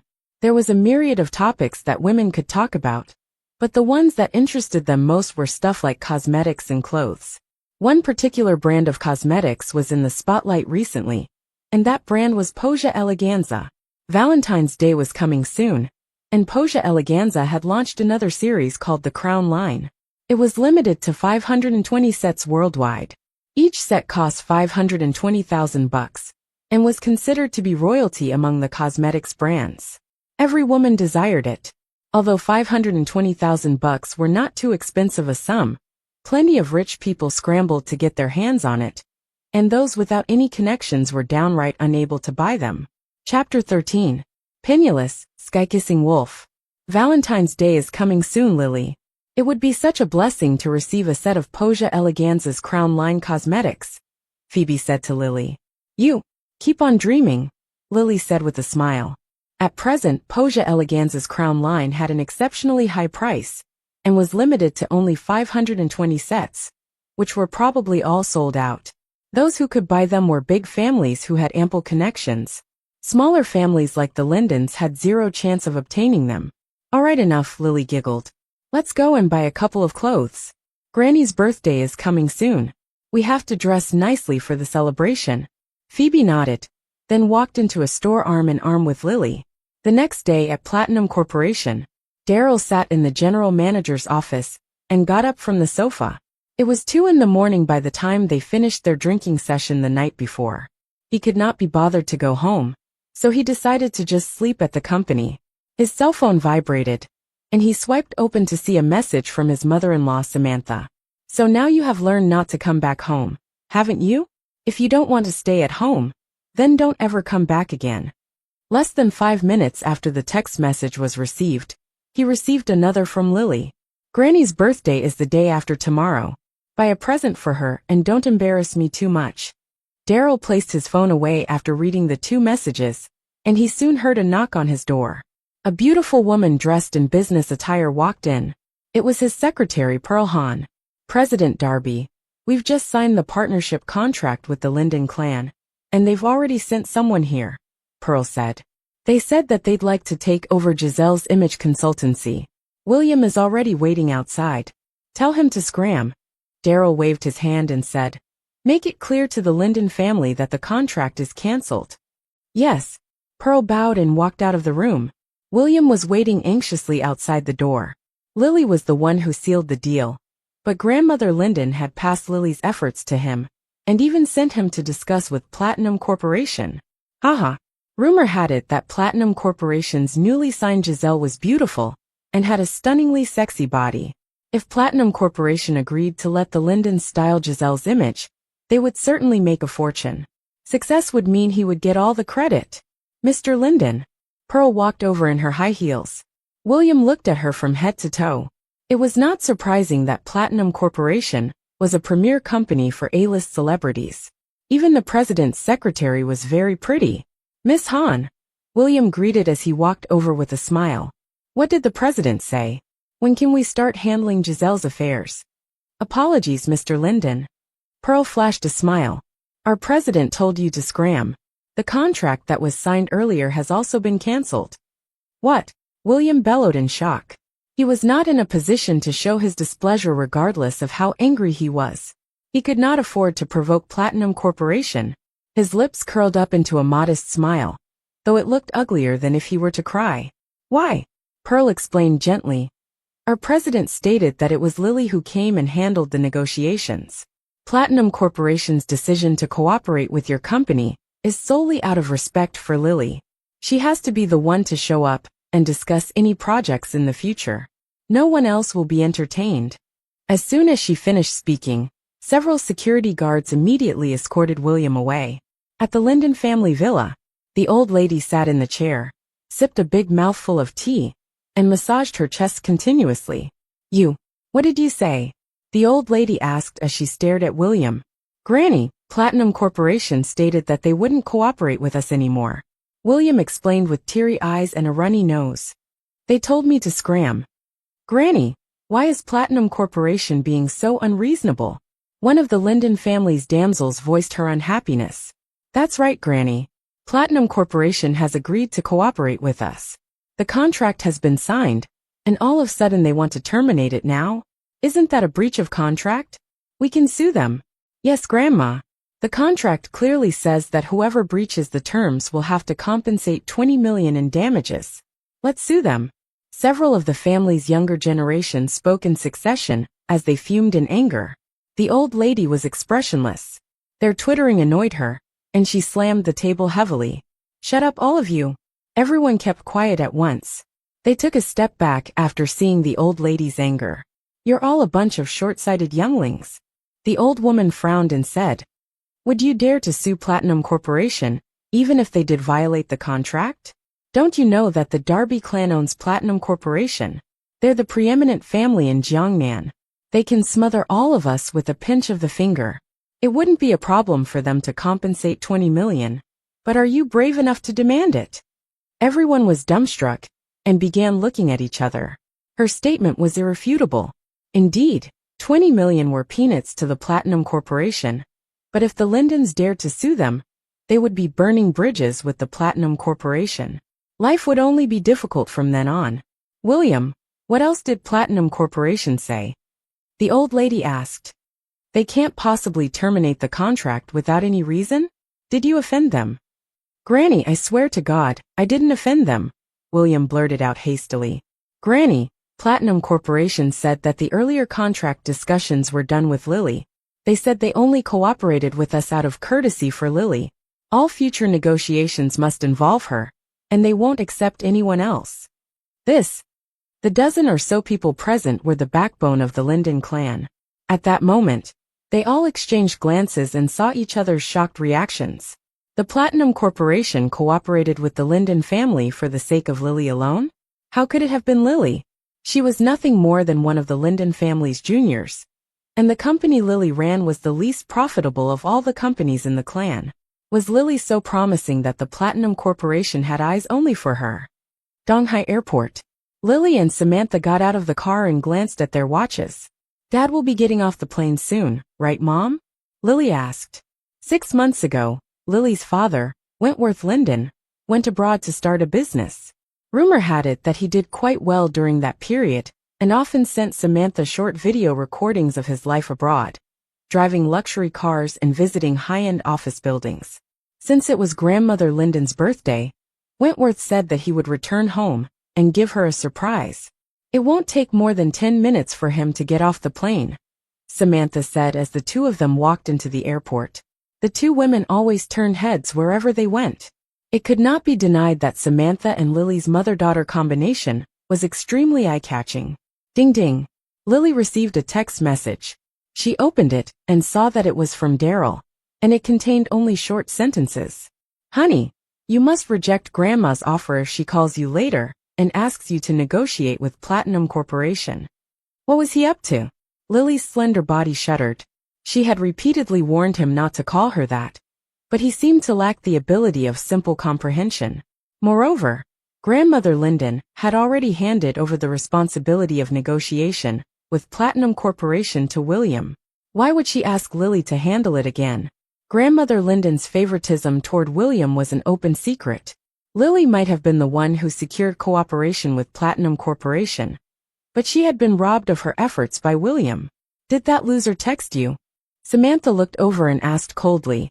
Lily nodded. She knew better than anyone who that loser referred to. Let me be very clear to you. At that moment, Samantha stopped in her tracks, looked at Lily and said, "Your dad is home today, and once your grandma's birthday celebration ends, your dad and I will bring you to get the divorce done.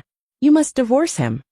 Mom, Daryl Lily wanted to say something nice about him, but after thinking for a while, she realized how limited her vocabulary was when it came to praising Daryl. Lily was unsure of her feelings toward Daryl. All she knew was that Daryl had been with her for 3 years, worked hard, and endured every single complaint. He was merely unambitious in his quest to improve himself, and was quite a good person aside from that. Enough, stop talking right now. Samantha waved her hand and said, "If this loser doesn't leave, I will." Chapter 14. Think carefully, Lily. Think about how much scorn and ridicule you had to face since marrying Daryl, Samantha said coldly. We've provided him food and clothes during the 3 years of your marriage to him. At least he has the decency to repay the favor by lending us money to help with the company's $5 million deficit. We're even now, and all I want is for you to leave that loser. Mom. Lily bit her lip. Also, Ashton called me and said that he'd attend your grandma's birthday, Samantha continued. He said he prepared an amazing gift that your grandma will love. You can and should be with him if grandma takes a liking to him. As she was talking, she saw a man coming over from some distance away. Dressed in a suit and leather shoes, he held a suitcase in his hand. The person was Wentworth, Lily's father. Lily and Samantha went over to welcome him. The family of 3 then chatted and laughed all the way out of the airport. Back home, Samantha cooked a sumptuous meal. Cooking was usually Daryl's duty, and she had not cooked in a long time, so it was unsurprising that she could maintain her appearance so well at her age. At the dinner table, Samantha asked Wentworth how life was abroad. Wentworth remarked that his life was uninteresting. Other than 3 meals a day in high-class hotels and daily business discussions with the richest men in the region. He hyped up his stories, and as he spoke, he took out a check and scribbled on it before handing it to Samantha. $50 million. Samantha grinned from ear to ear when she saw the check. Ha ha ha. Our days of suffering have finally come to an end. He took out a $50 million check like it was nothing. I heard a few days ago that your company was facing some problems, Lily bud. Something about a shortage of $5 million. Wentworth looked at Lily and said, I was worried about you when your mother called me the other day, but at that time, my funds were still strapped in the stock market. There was no way I could have helped you, but it's all good now though. I've cashed the money out. Wentworth scribbled on another check while talking. Here's another check for $50 million. Wentworth chuckled and said, By the way, the check I've given you can't be cashed in right away. You can only do so in a week, as the check will only take effect after I leave the country. Was there such a requirement? Samantha bought his statements despite having some doubts, and nodded repeatedly with a smile. Finally, they could rise to their feet again after enduring for so long. They were eager to know whether anyone would dare to look down on them again during Grandmother Linden's birthday. Ding ding. The family was chatting away happily when Lily's phone suddenly rang. After glancing at the caller ID, the entire family looked at each other. A call from Grandmother Linden? What's the matter? Samantha asked at once.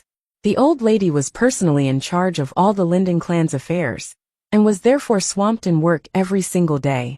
It was usually the Linden family's elders who were in constant contact with Grandmother Linden. She never phoned her juniors in the past, especially when it came to Lily, as the latter had the lowest status among the Linden family's juniors. Beats me, Lily replied as she answered the call and switched on the loudspeaker mode. Lilybud. The old lady's voice came from the other side of the phone. Despite her reluctance to initiate a call with someone younger than her, she was completely bereft of all options. Platinum Corporation made it clear that any future business discussions must only involve Lily and Lily alone. It was futile for others to handle the negotiations. Lilybud, Granny wants to ask you a favor. The old lady continued. The 3 of them were stunned after hearing that sentence. Grandmother Linden had been in charge of everything for so many years. When did she ever ask anyone for favors?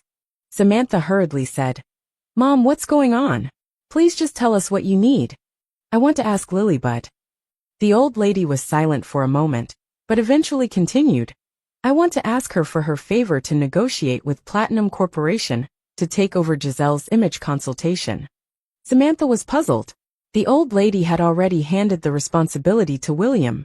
Lily was undoubtedly the one who negotiated the deal, but William was allowed to take the credit.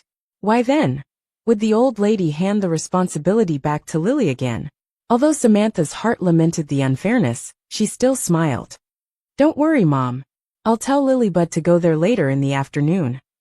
After all, the grandmother was the head of the family.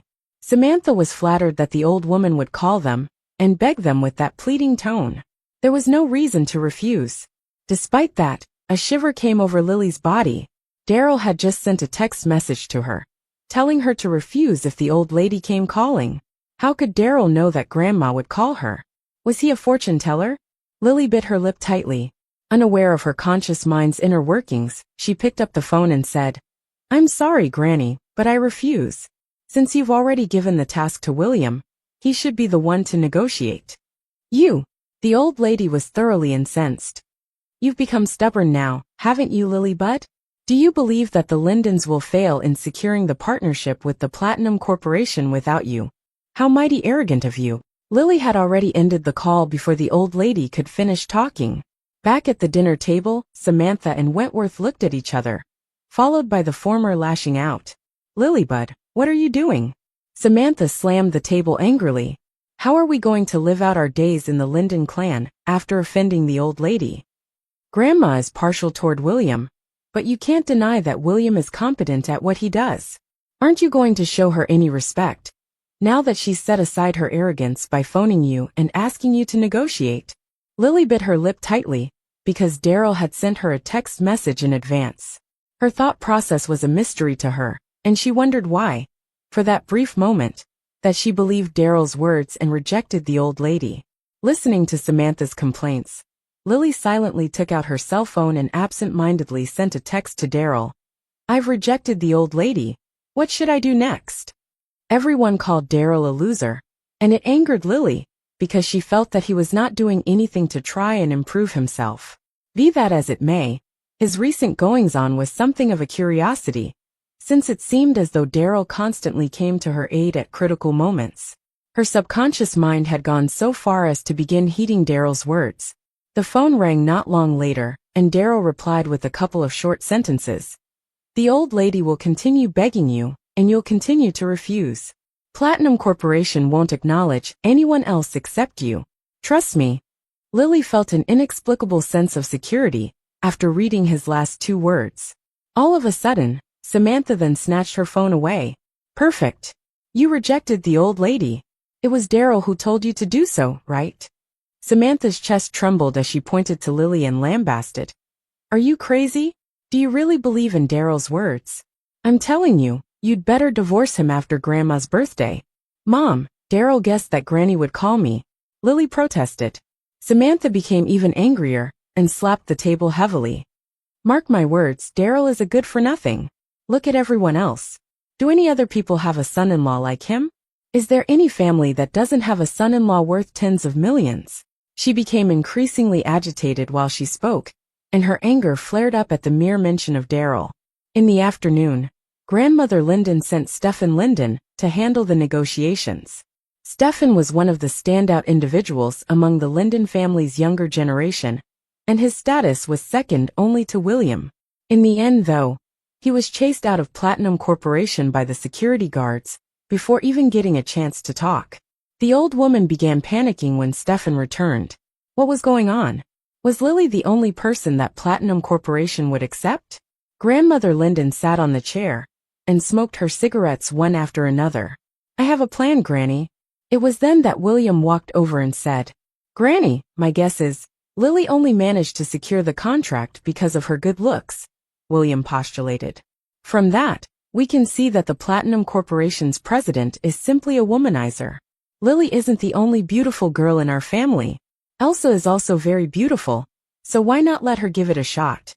Indeed, two women in the Linden family were widely recognized for their beauty. One was Lily, and the other was none other than Elsa. Based on their age, Lily even had to address Elsa as her elder sister. Everyone agreed with that suggestion. William's remarks made sense, and they were certain that Platinum Corporation's president only fancied Lily's good looks. Early the next morning, Elsa went to Platinum Corporation alone. Elsa was undeniably stunning. She was the creme de la creme in both body figure and looks.